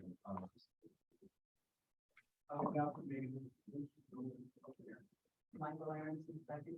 Any objections? No objections, motion passes. We're now in public hearing. Is there anybody here from the public, either in person or on Zoom, to speak to this application? If you are, please use the hand raise function. And I don't see any hands in person or online. So we have a motion to adjourn the public hearing. Michael Aronson, motion to adjourn the public hearing. Eric Talbot, second motion. Any objections? No objections, motion passes. All right, so, should we do a formal roll call on the ZBA referrals? Is that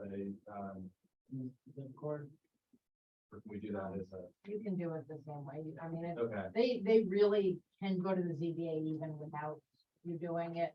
okay. Just, this way they can tell the ZBA, we've been to the planning board said, yeah, come here. So really what we're looking at though is the three areas, right? So we're looking at the height variance. We're looking at the density issue that we just discussed, and we're looking at a building width. Right. The density issue needs to be clarified, but yes. Okay, right, it'll be clear, but at least we will ask for an opinion from ZBA on that as part of this process. Yeah. Unless something is resolved, obviously, in the interim. Yeah. So I think in the past, you've done it by motion and a vote to send it to the zoning board, so go ahead. Yeah, sure. I mean, we can do, you have a motion then from the board, to make those referrals to ZBA.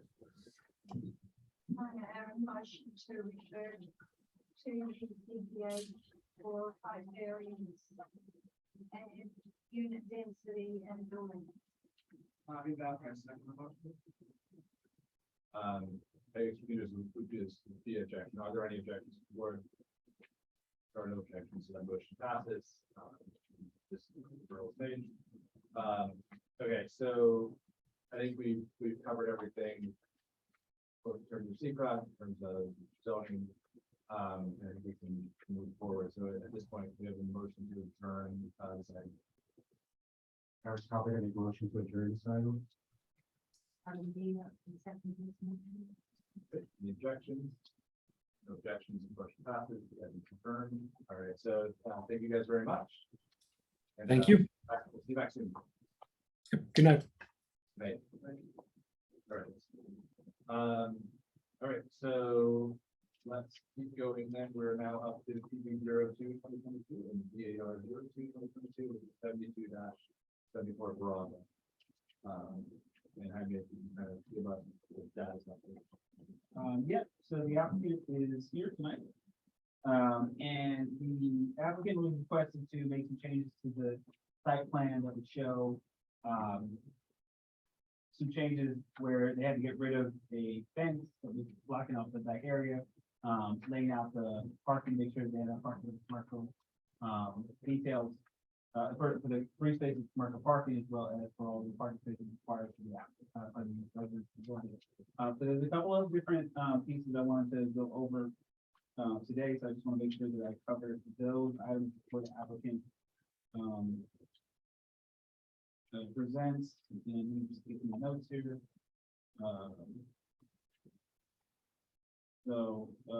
Few items. Want to make sure that the planning board discusses details regarding the parking plan layout, specifically providing signage that will be available up so that the tenants know with parking there is to ensure that there's no, inadvertent, commercial parking in areas that are designated for the tenants. We would like to have ADA signage, for the parking. Right now, there's no dedicated ADA spaces. So that can talk a little bit about that, whether that was intentional or whether it was just inadvertent, having the plan change for that. We also want to make sure to talk about providing some signage for the garage. The garage usage and the parking on the property are part of the discussion in a decision by the ZBA that was made in the 80s that essentially said that they could provide 3 spaces of parking for commercial vehicles on the property, but they had to not store any sort of construction materials or other kind of wood, I think they mentioned, on the property. And so it's important to know, for the tenants to know that they can't store any of those items in that garage. So, we want to put a sign up to make sure the tenants are aware of that issue. There was a couple of items in Teller Sessions memo, the gate, not the gate, but the chain link fence in the rear, currently requires a wetlands permit. So they should either get rid of the fence in the rear of the property, so they don't need a wetlands permit, or they're gonna have to propose a mitigation plan to deal with the impacts of putting in that wetland. Or the fence could be moved off. And then there was a question about under drain or discharge piping for the pervious pavement system. And that's it. So we have the applicant here. I think, can we put the site plan up in front of us? Yes. I would just ask the applicant to speak up as loudly as possible. Because we need to hear this here to get the recording. And if you can, focus your time on responding to the points that Jaime has pulled out, and we can discuss, ADA, parking, the signage at both the parking spaces as well as the signage at the garage, and the couple of Teller Session issues regarding the wetlands as well as the Okay, checking the numbers for the project. Yeah, the Colorado here and also for the data here for the project. The issue with the Teller Session memo, we have no objection to moving the chain link fence of the wetland. We will make a note on provide the building permit, any additional information with the covering pavement. That's my issue. As to signage, we will coordinate with the kind of signage between the building that we use or specifically. So, yeah, and there's 2 areas of signage that we're looking at. So number one is at the building, kind of in the legible font, which is kind of really for the tenants and folks who are there who understand that what's allowed to be used, and what activities are allowed with as an accessory to the residential use. Right. That's not for any kind of construction or commercial operations, for the variance that you got. And then, so it would be helpful to have an image of that sign or the wording of that sign included in the site plan, so it's part of the site plan approval. I also think it would be helpful as far as the parking is concerned. You're providing a lot of parking spots on this site. Only 3 of them are allowed. They're designated on that site plan, but anybody driving or parking back there wouldn't know. So I think you're very clearly demarcated which spots are with a sign that indicates where residents can park, and then separately notes where the commercial spots are. Can you just give us a park? So we have the parking plan. What we're looking at is to just make sure that the the tenants who are there understand, what's there. Yeah. So I think that the recommendation from the staff side, the concern is that the tenants don't know, right? If they get to the site, they're gonna pull up, and if they see 5 commercial vehicles there, 3 or 2, they're not gonna know what's acceptable and what's not. The only people who know are the people who wrote that and the folks over here. So to ensure that they have access to the parking spaces that they're required to have on the code, having signage that says resident only parking and having signs that says commercial only parking, so that commercial trucks park only in those spaces The tenants have full access to all the space area. I don't have a problem with this. But the tenant and they have the talk at the, talk at the pay and That- the partner back in the. That's a different. Yeah, I don't have no problem. Yeah. It's very easy. And then there was also the issue of, right, there's no, currently on the site plan, there's no, accessible parking. Yes, there's no ADUs. You require that one. Yeah. So you would, well, your plan currently has exactly the right number of spaces. You need an ADA space and then of course the access on. You have to show it. Looks like you have room. Not on the front. Board members, you have any questions for the applicant? I need to come back again, but I want to do the block it up before the winter time comes. Before you prove a suggested to this, to this. We will. I really even have to, because I need to do the block it up. I can't find the people who work the right way to do the block it up, you know, where. So we need to see the change to the site plan. We're That's asking about. something, but I think that's something where if it fits and meets the building department, I mean, that's something that is as per permit, for the building permit, you need to, demonstrate ADA, I mean. That's the site plan. We've got enough items on this list that we need to see a revised site plan before we can come back. And I think actually, as we're having this conversation, I think that it's pretty clear, and if any board members have any opinions on that, I welcome. I think that's pretty straightforward, and we are in the middle of a public hearing, and be helpful. You also. We have DAR on this as well. So we can, I guess before we open, we can look at the. You can't, elevations. We can do that. There was a small question I had about the DAR, and you probably do have enough information to go over the DAR. Yeah, Depending on that one question, to be clarified. yeah, I mean, I'll speak to the board members here right now. I think if we're looking for changes in the site plan, I think we can look and give any feedback or opinion on the DAR. I think that's less, in my opinion, that's less of an issue of what we're looking at here. But I think it's, we're going to bring into the board, if you when we have both ready to go. If you look in the sheet with the drawings, we do provide the column. It's the same column at the end.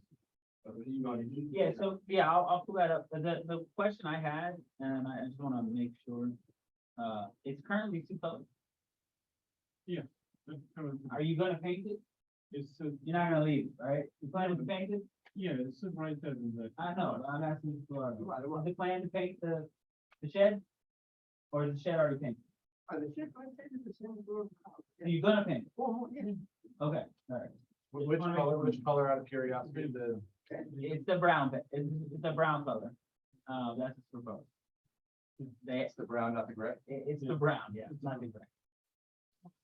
Yeah, this is the look. They're painted the same color. That was roll up. It's a roll. That's white. If you want to paint for the same color, the house. You like height and to height. Yeah, I don't want to confuse the matter. So we have an image of the house, so it'll be the brown color, which will match the house. Is that, my understanding? Well, no, the siding is listed right here, so we Okay. zoom. to The that. house itself is the White House. Yeah. No, It's more it's not the color. majority of the building. I don't know.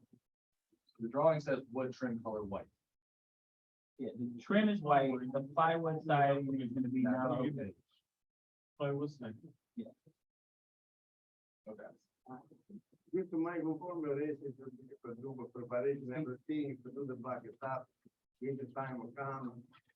I did look, we've already made it clear that we need to see a site plan. We can't approve a project before the building department without having the site plan that makes sense. Yeah, okay, so I guess the color is beige, and the comments on DAR components for the board. Given what materials in there. Yeah, so this is the house right here. So the front of the house is white. The rear of the house has a sort of like a multi-level deck And it's just, it's the color on, but it's pressure. treated, but it's not, oh, wait, no, it's brown. Actually. It's not, it is pink, that's why, it's like a brown. So, we're gonna come back to look at the revised site plan, let's get some clearer photos of the back so we can understand that. We're asking enough questions here that it would be helpful just to have that understood. Okay, I think that we've defined the issues here. We have a public hearing that we opened in the previous meetings. We have a motion to open the public hearing. Heard somebody make the motion that we open the public hearing. The objections, no objections, motion passes. Do we have anybody here from the public, either in the room or on Zoom, to speak to this application? And if you are, you can use your hand raise function on Zoom. See no hands on the computer, no hands here, and no new comments online. I said no. So with that, then we have to go to adjourn public hearing. Adjourn. Heard somebody, second motion. Okay, any objections? No objections, the motion passes, the public hearing is adjourned. So, I think right now we'll wait to have an updated site plan, and give us the clarification on the paint color in the back of the house, and make sure we have the information. All right, we have a motion, yeah. Before you do, Yeah. I didn't try. Sure. Who made the motion to open? Make the motion. Made the motion to open? Already open. Yeah. I did right. Second? No, Carla. Carla, okay. Eric and Carla open, and then Bobby, Eric to. And Bobby. Okay, so now we have a motion to adjourn, this, agenda item. Michael Aronson, motion to adjourn the agenda. And second, Bobby Bathurst, second. Any objections? No objections to the carried. So we'll see you guys back here. Thank you. Okay, thank you. Alrighty. Okay, very good, so we are.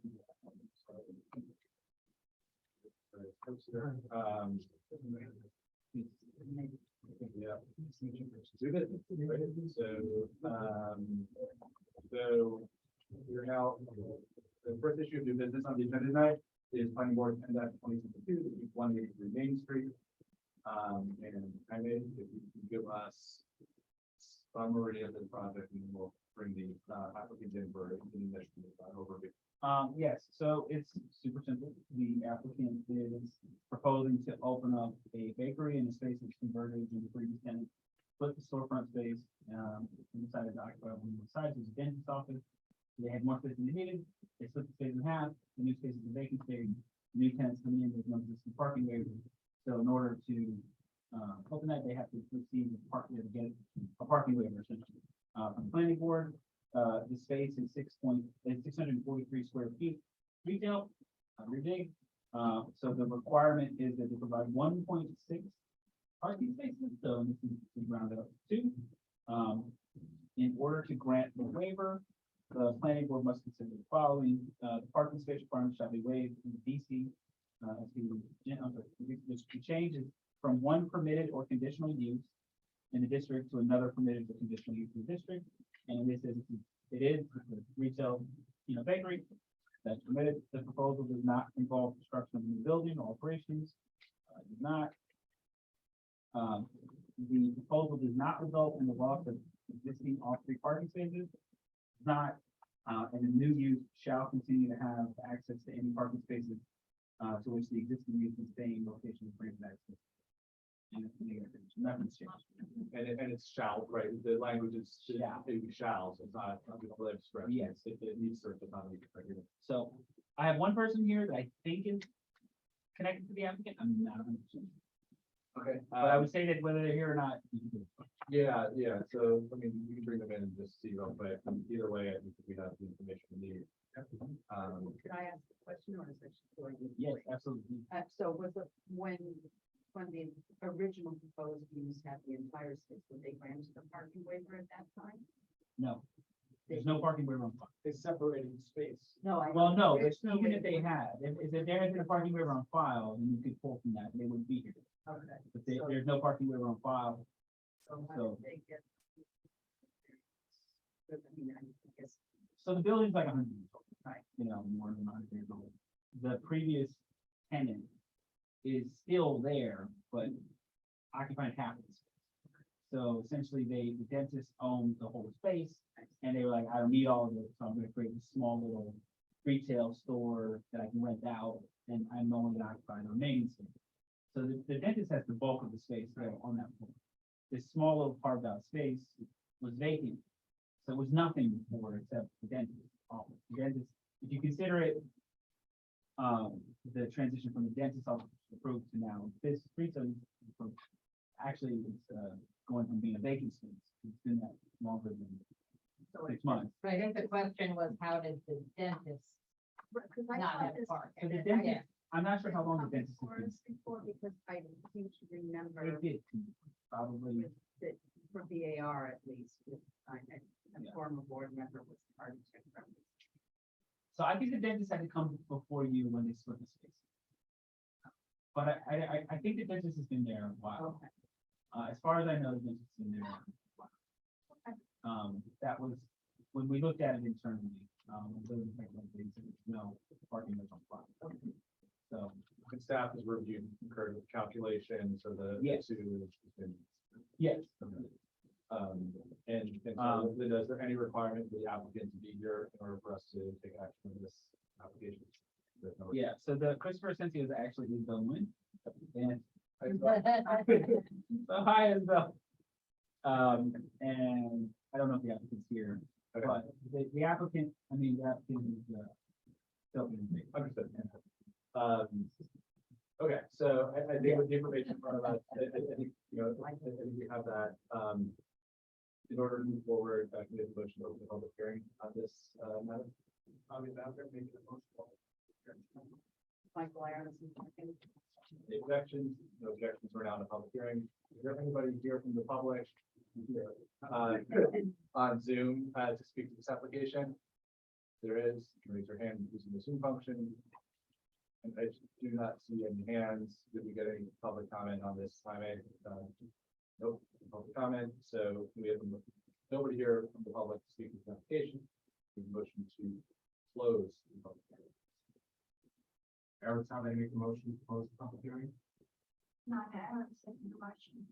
any objections? No objections, motion passes. Yeah, I think this one's pretty straightforward. And move forward with the motion to decide. So I think, so I went through the details on, are you in accordance with what was laid out in terms of the criteria? Yeah, so we started off this meeting with a very clear reading of that code. All right. So then- Yeah. Oh.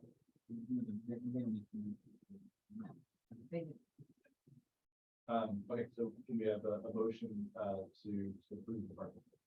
Not Aaron, motion to approve the parking waiver. And the roll. So Seth Boyd, Aye. Michael Aronson, Aye. Narayan Aaron, Aye. Robert Bauer. Aye. Ulysses Castillo, Aye. Eric Talbot. Aye. Carla Christine Giovanni. Aye. Unanimous. Very good. So we are done with that, so we can now move on to our next new item, EAR 10-2022, 5 Palmer Place. And we can, it's a brief summary and then we'll hold it. Yes, so 5 Palmer Place is, applicant.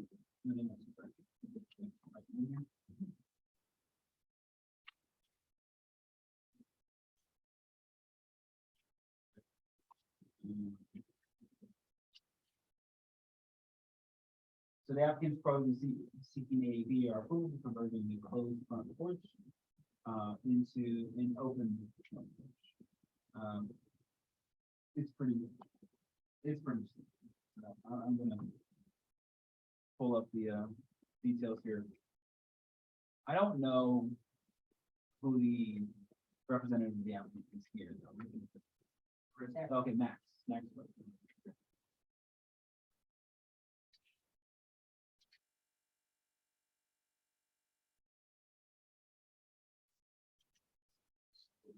That's the Zoom thing that always takes, because when you're on the other side, there's always a pause where you're actually completely disconnected. Right. You can't even hear what's going on, and then it really. Can you hear us? Yes. Okay. Are you able to control the screen to show your drawings? Yes. Yes, okay. All right, so, do you want to go ahead and share your screen?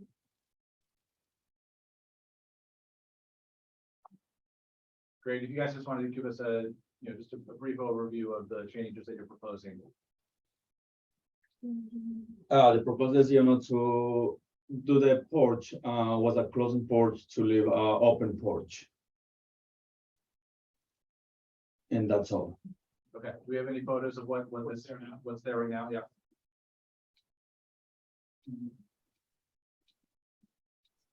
Okay.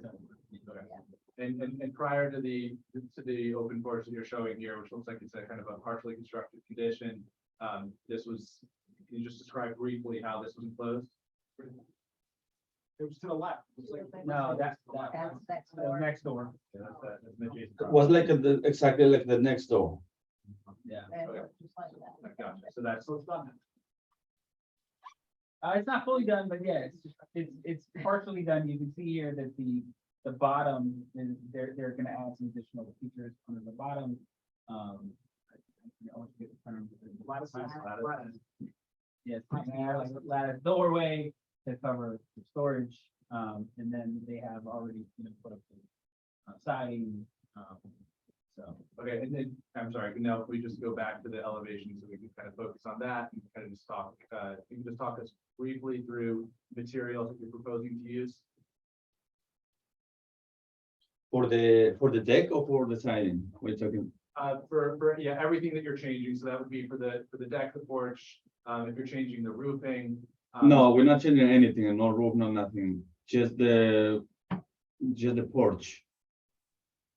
You didn't have to do any new posts, new foot-ins, nothing. We're just opening up the front porch. You have to speak up. Did you do any foot-ins? Did you put any new like 4x4 posts in there? What was done? Oh, yeah, we have a four, no, we don't have any like, in the center, we don't have the post, all the way straight. We have like as over there, it's just, 38-inch height, something like that, I think. So I'm noting that the elevation shows that there's a post in the middle of the railway. Just now I'm noticing that. The actual construction shows that it's open and clear. Are you Right. proposing to leave it open like that, or are you proposing to? No, it's gonna be open like that.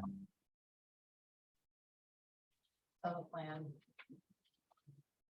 No, the plan's not. But And is that stairwell, to the side still going to be constructed? To the right. To the right, and it goes down to the. Yeah, the stairwell is not existing, correct?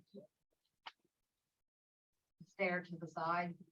Yeah, the stair is gonna be on the side. Where is the stair?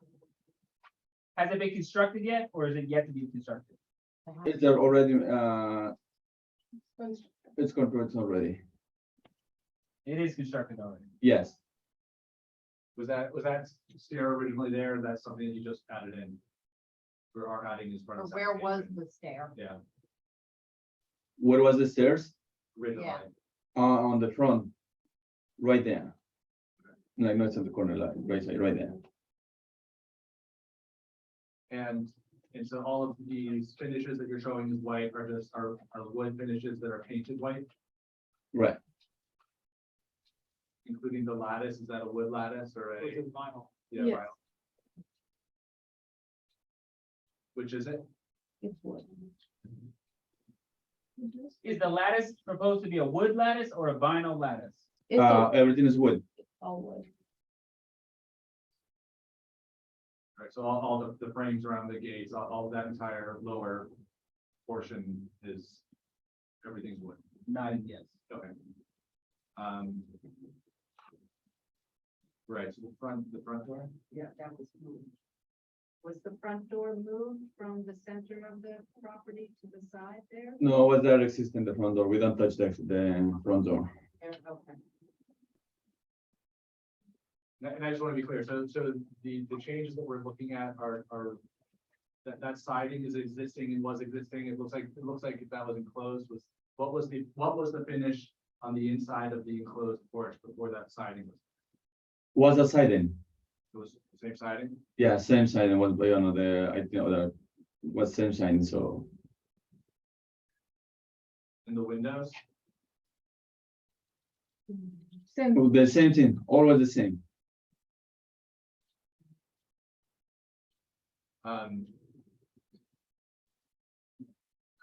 All right, so, okay.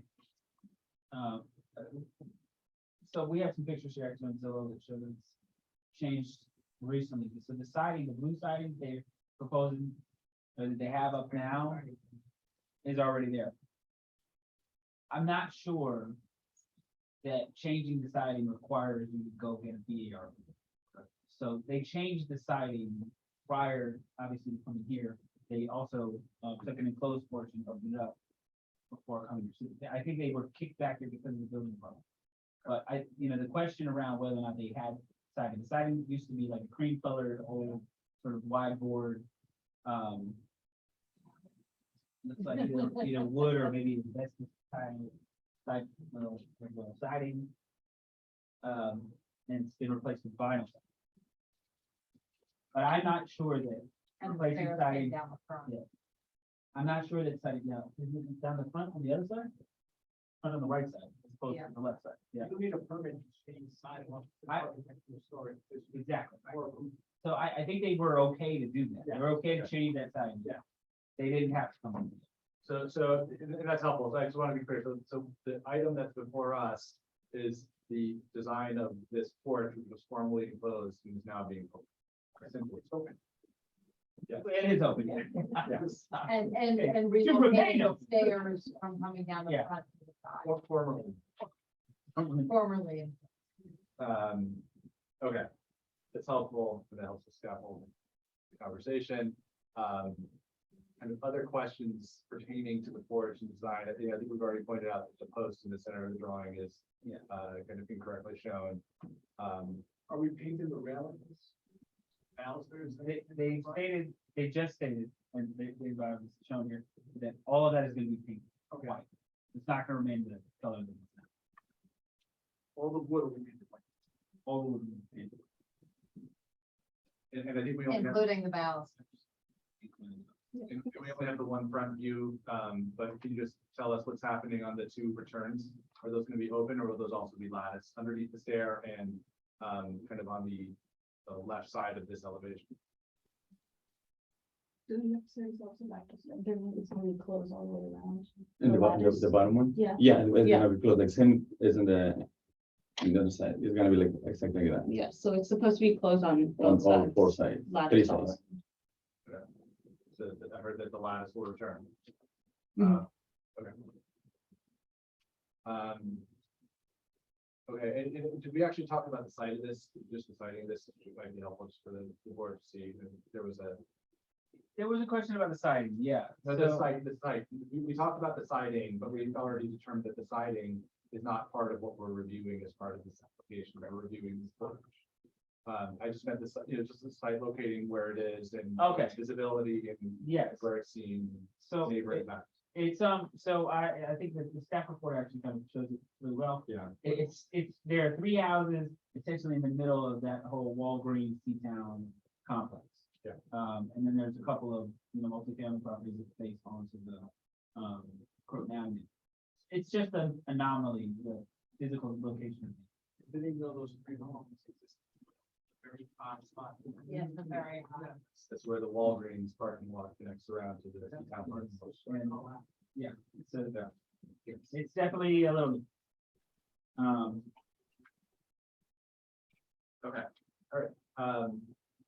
Other questions or concerns from the board, clarification that you guys want? No. We have a motion then to open a public hearing on this application. Tommy Bowden, being to the public hearing. Second, any objections? Objections, motion passes. If there are anybody here from the public to this application, you can use the hand raise function on Zoom if you'd like to join us. I can't really see the participant list right now, I mentioned. Yeah. let me,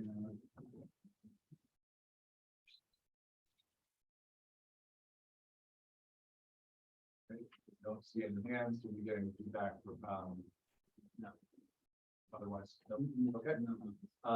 With nobody here from the public to speak and no other public comment received by the village, we have a motion to close the public hearing. Michael Aronson, motion to close the public hearing. Second the motion. Any objections?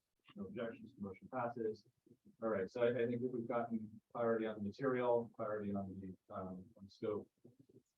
Yeah, for I sure. have the order asking my question after the public hearing. Yeah, go ahead. So I did drive past this, but I kind of had to move quickly. Is there actually, it's not that easy to see the property, but I can't remember if there's a fence around it. Let me actually pull up the property, on Google. It's a weird property. You have to access it through a road that nobody knows exists. Right. So you may have done that. Well, I did the Walgreens to see Yeah. town, but I That's didn't not go how you on actually- Palmer, yeah. right, so.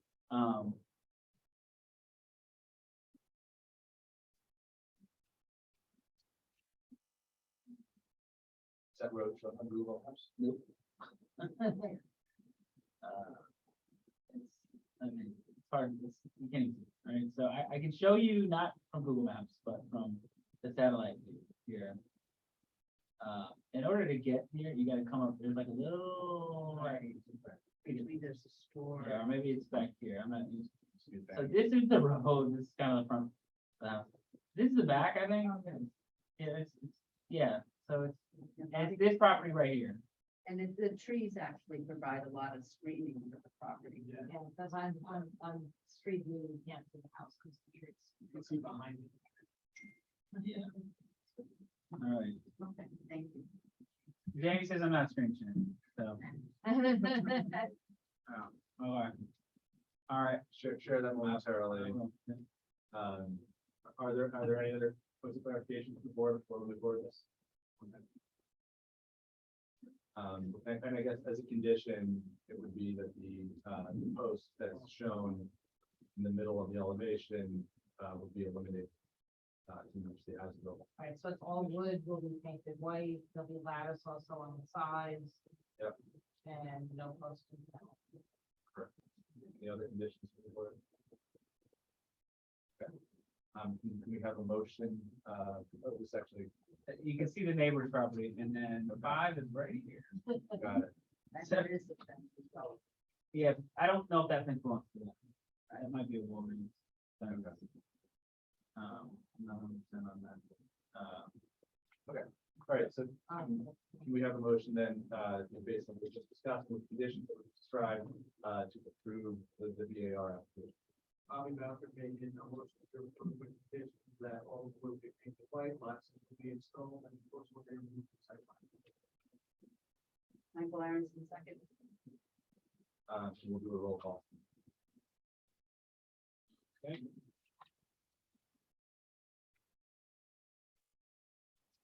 Seth Boyd. Aye. Michael Aronson. Aye. Diana Aaron. Aye. Robert Bowker. Aye. Melissa Castillo. Aye. Eric Talbot. Aye. Carla Christine Gimenania. Aye. Unanimous. Carried, 7-5. All right, so good luck with your project, guys, and thank you very much. And we can now move forward on our agenda. Thank you. Thank Thank you. Right. Yeah, sorry, I realized I probably can't be very long. Okay, so next item on the agenda, again, new business, BAR 09/2022. This is 38 campground. And I think we actually saw a version of this one in the past, right? So I mean, why don't you just give us where it stands, because it is new. Yes, so you've seen this project location before. It's in the campgrounds, which is governed by its own homeowners association. The applicant is proposing, two small things, single story foyer addition and a rear wood deck. They, you know, as I mentioned before, they're gonna, you know, make all of the additional, the foyer addition is gonna have the same kind of material, siding, on the property, same colors and blue. But I think it's important to note that, in the past, this board always defers to the campground HOA. We have the campground HOA, leader here, the president of the HOA, so she's technically, supposed to be out of the room probably for this discussion, but,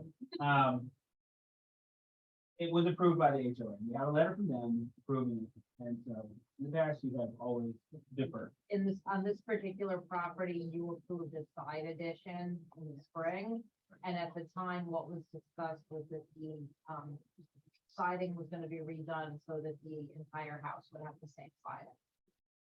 So obviously that condition still. Along with an addition. Okay, so, That in mind, I can pull the plans, if y'all want to take a look at them. yeah, you can pull the plans, if the applicant's here, we can bring them in. We have David Arano, the architect working on this. I'm not sure. She's, well, I don't know if she's here, but this is the part. Sherman. Might want to, okay. She lives on part.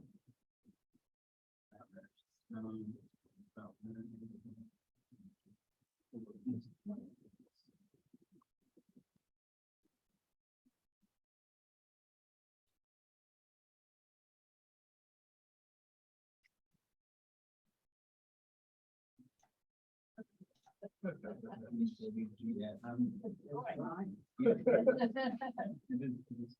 right, let me share my screen before Jamie knows it.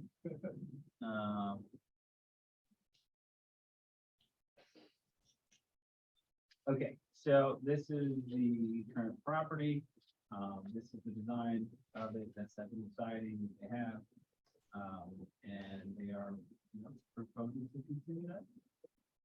So you can see here, and some details. So the addition is big. There's some drawings actually. Maybe the applicant can just walk us Yeah. through the scope, the changes from the last time we. Yeah, you know saw what? this. I'm gonna defer to this. David, can you share your screen and show the changes? Oh, yeah. Yeah. Give me 1 second. Share screen.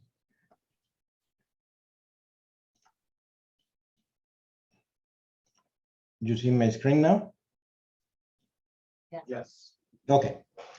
Now, good evening, members of the board. My name is David Arango. I'm working for Rui Ariano. I represent Mrs. Osgood and Monostra residents. And the idea was in the previous months, we did an addition in the size of here. If you see, let me, this part, we added an addition and we changed a little bit in the configuration of the existing house. But the matter of now of this meeting is we want to increase, you know, we want to make a front porch in this one. All the materials, windows, siding, corner boards, fascia, and everything will be matched the existing ones. And let me show you what is the idea we have here is,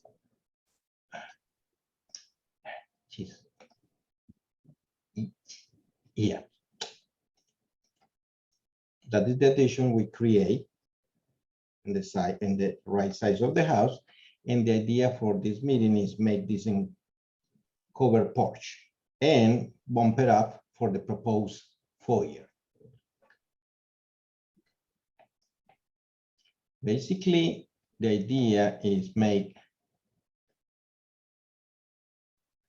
this new entrance to create a better configuration of the house, keeping the same, you know, slope of the roof, and make this new things. We match the windows, to have, this is a new windows here, but the windows is match the same material we have previously. And we have the columns wrapped up in ASAC. And the siding, we try to do the same thing we has previously. The house has two sidings. One is 8 inches courses and the other one is 4 inches vinyl. We try to make this 4 inches vinyl around the house to make everything more compliant, and it looks better for the purpose of the aesthetics.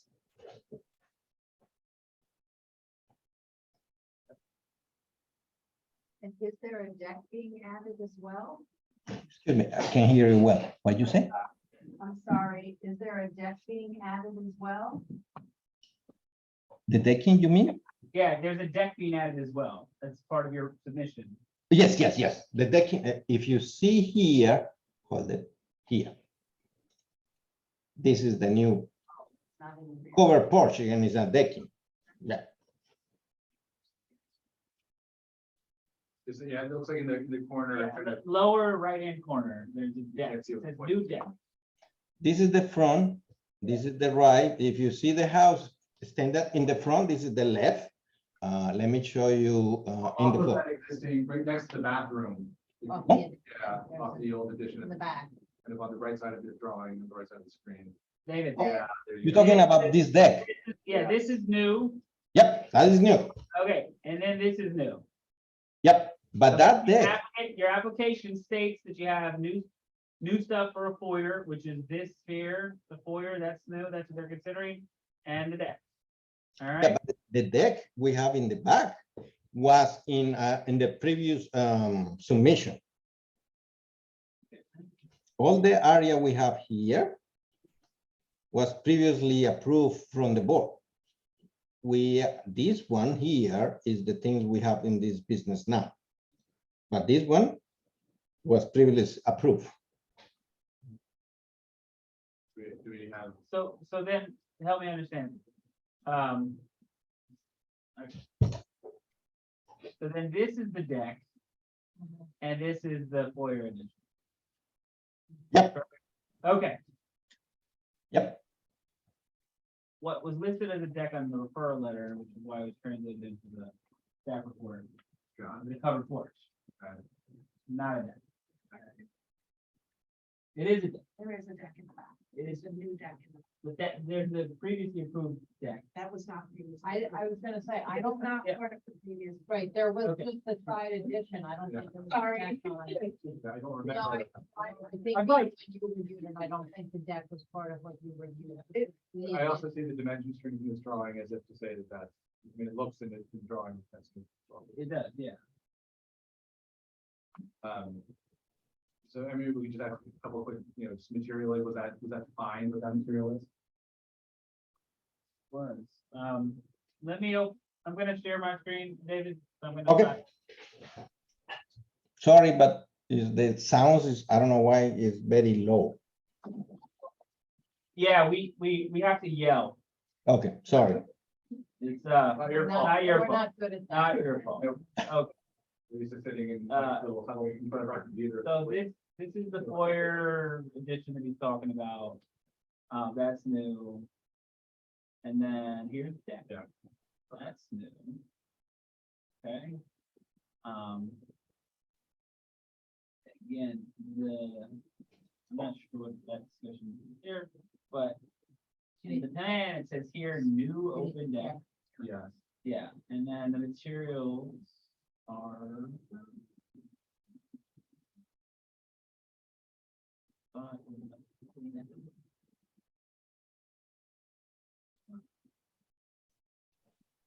Can you point us to what sheet has the material schedule? David, can you tell us where the information on the materials are? Oh, Which page?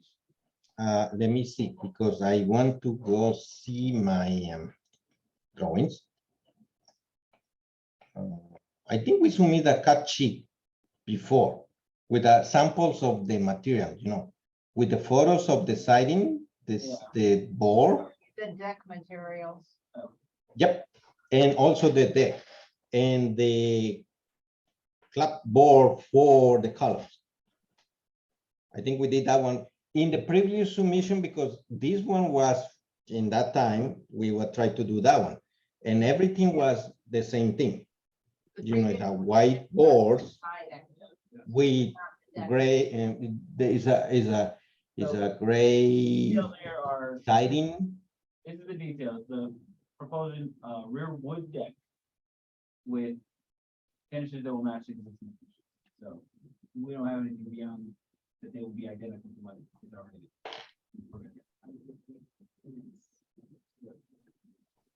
So is this painted wood or is this exposed? I mean, is there a way for us to get clarity? You know, kind of just materially, yeah, I mean, these photos would be helpful. So maybe even just photos of the existing house, right? Yeah.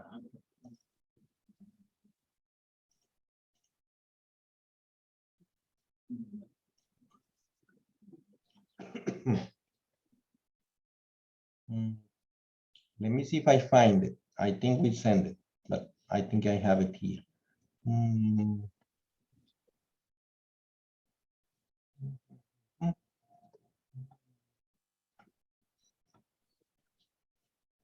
Just wood deck, yeah. So nothing beyond wood deck.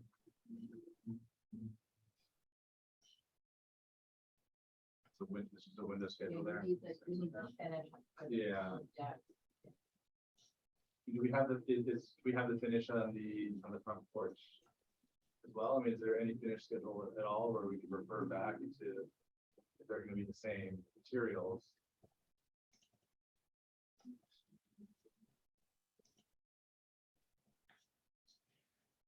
Okay, let's see. No. And are there no cut sheets on the wood or siding or anything other than the doors? White deck, skirts, composite railing, painted columns. This is helpful. The door detail, vinyl siding detail. So we do have that information. We have the same elevation. We for don't. the deck. Where is there No, any? so this is a deck, sort of, this is a deck underneath the overhang, but it's a deck. Right, no, well, there was clearly the second deck in the back of the house, and I think the question is, I mean, we actually stick with those materials, but I don't think we're gonna find any, that's probably our best image. If we can just, if the applicant can Same just- thing. yeah, exactly. So there's a railing with kind of picket balusters that you're showing on the front porch. Is that the same railing and balusters that you're proposing on the deck in the back? I have the door, how the style will be here. Hold it. Let me see if I find the other one. Okay. Yep, this is the door. I know I have I'm something. asking specifically about the deck. So you're on this image that's on front of us right now.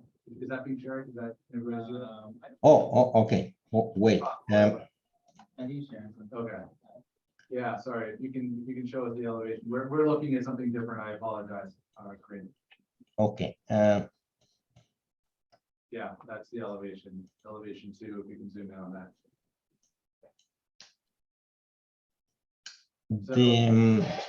So you're showing on that front porch, you're describing the material of the posts, kind of that runner board along the base, and you're showing a railing with like a picket, where to get this baluster on it, and I'm trying to ask you on the other deck, which is not shown in these elevations, are those the same material as what you're proposing on this front porch? Yes, the thing is matching everything. We know have one size different than the other. Everything will be the same. And if you see here, we specify the columns are 8x8, wrap it up and painting in white. And we have the composite decking, everything will be white to matching the corners and the fascia.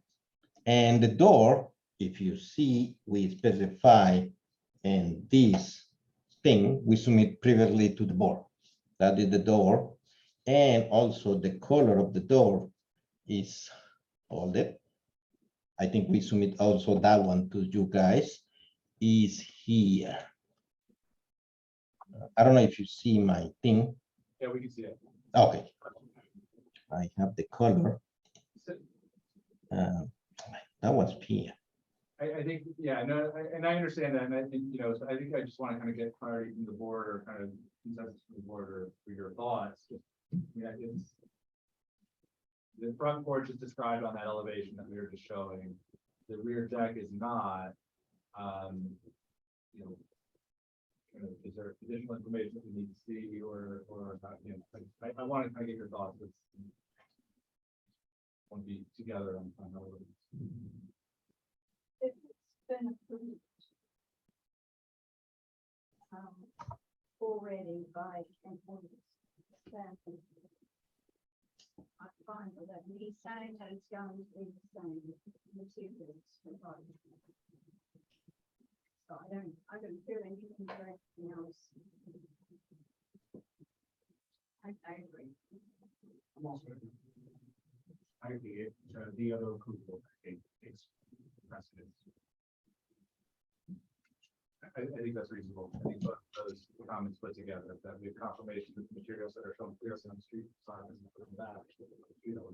Right, so that's what I had as a condition, is the rear deck would be the same materials as specified in the front. Okay.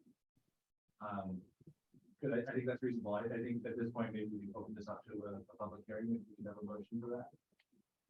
Eric Salvin, make a motion to open this item to public hearing. Objections? Objections, motion passes. We're now in a public hearing. If there's anybody here from the public to speak to this application, you can use the hand raise function on Zoom. Don't see any hands. Are there any other comments that were submitted? I mean, as far as application from the public. No, well, There was yes, the letter from the. there's the letter from the, yeah, the one is the letter from the HOA. There was an endorsement from the HOA that was approved by them. Okay, so that's noted.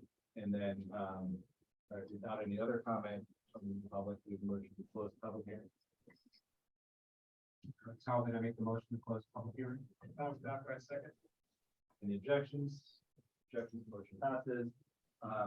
Okay, so I think we discussed the conditions. I think, you know, because we have the endorsement of the homeowners association, I think it allows us to move forward with the information we have. So can we have a motion to move forward to approve the application? Which is the conditions that were previously described. I have a motion to approve the application with the conditions as described. I got Bobby on that, so. A lot of BBs on this. Okay, so we'll do a roll call here. Okay, Seth Roy. Aye. Michael Aronson. Aye. Maya Aaron. Aye. Robert Bowker. Aye. Ulysses Castillo. Aye. Eric Talbot. Aye. Carla Christine, given a lead. Aye. All right, so thank you guys very much. Thank you. Very good. Okay, so that is the last new business. We do have a couple of adjourned items. I may want to take a moment, maybe just some of these may warrant an update. Yes. For board information. Will do. We just. Great. Start off with 55 Main. Yeah. Okay. So 65 Main Street, the applicant, so the update is that the applicant has provided the planning department with some additional information. They are requesting the ability to move forward with the application of this client and review technical report, and a phase one environmental report. A response to the applicant is forthcoming. The discussion that we had internally was that phase one is not necessary, but preliminary geotechnical report was necessary to move forward. They provided some additional details, but we need to get something from them before you can really do much. So I'm gonna get an email from them, make sure they know that, response. Okay, and that's satisfactory to the consultants that are looking at this for us as well, right? Yeah, well, yeah, if they supply that information, then Then we can review that. we can, yeah, okay, so they won't have to supply everything that has been used in the staff report. So I'll revise the staff report. For 170 and 175 North Island, the applicant, has provided some, preliminary comments from the DOC, which is what we wanted to get. So we have finally received those preliminary comments, as of last week. And those comments state that they need to create a traffic light that exits the property. A traffic light. Oh, traffic light. Also notable is that they didn't state that there's a requirement for them to recirculate the traffic through that traffic light on the property. So they're not asking for any adjustments to the design of that.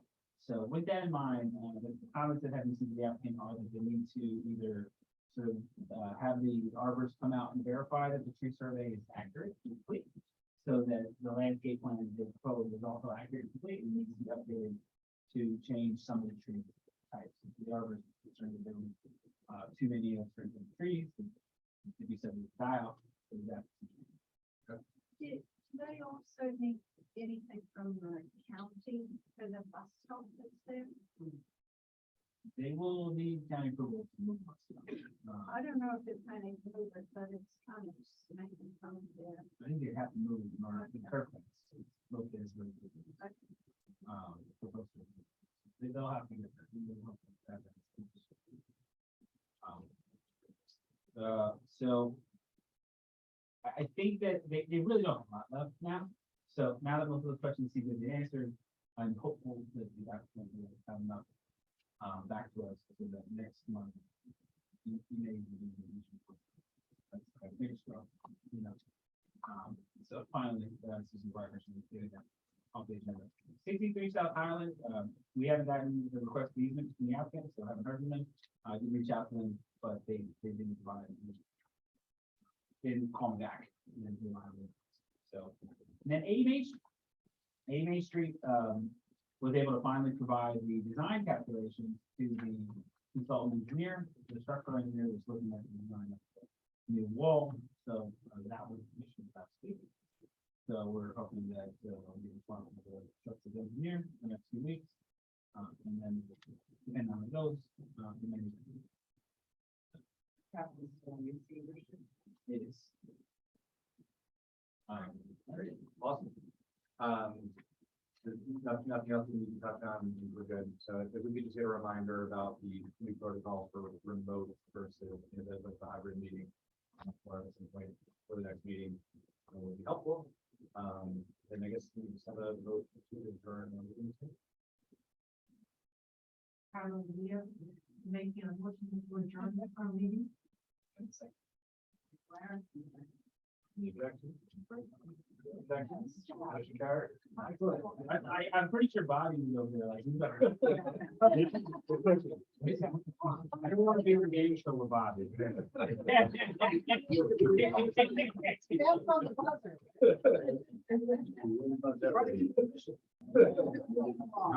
We did all right. Not yet 10 o'clock, we're 9:40, so. Good night, Isabel. Yep. Good night, Jamie. All right, thanks, guys. You're set. Good night.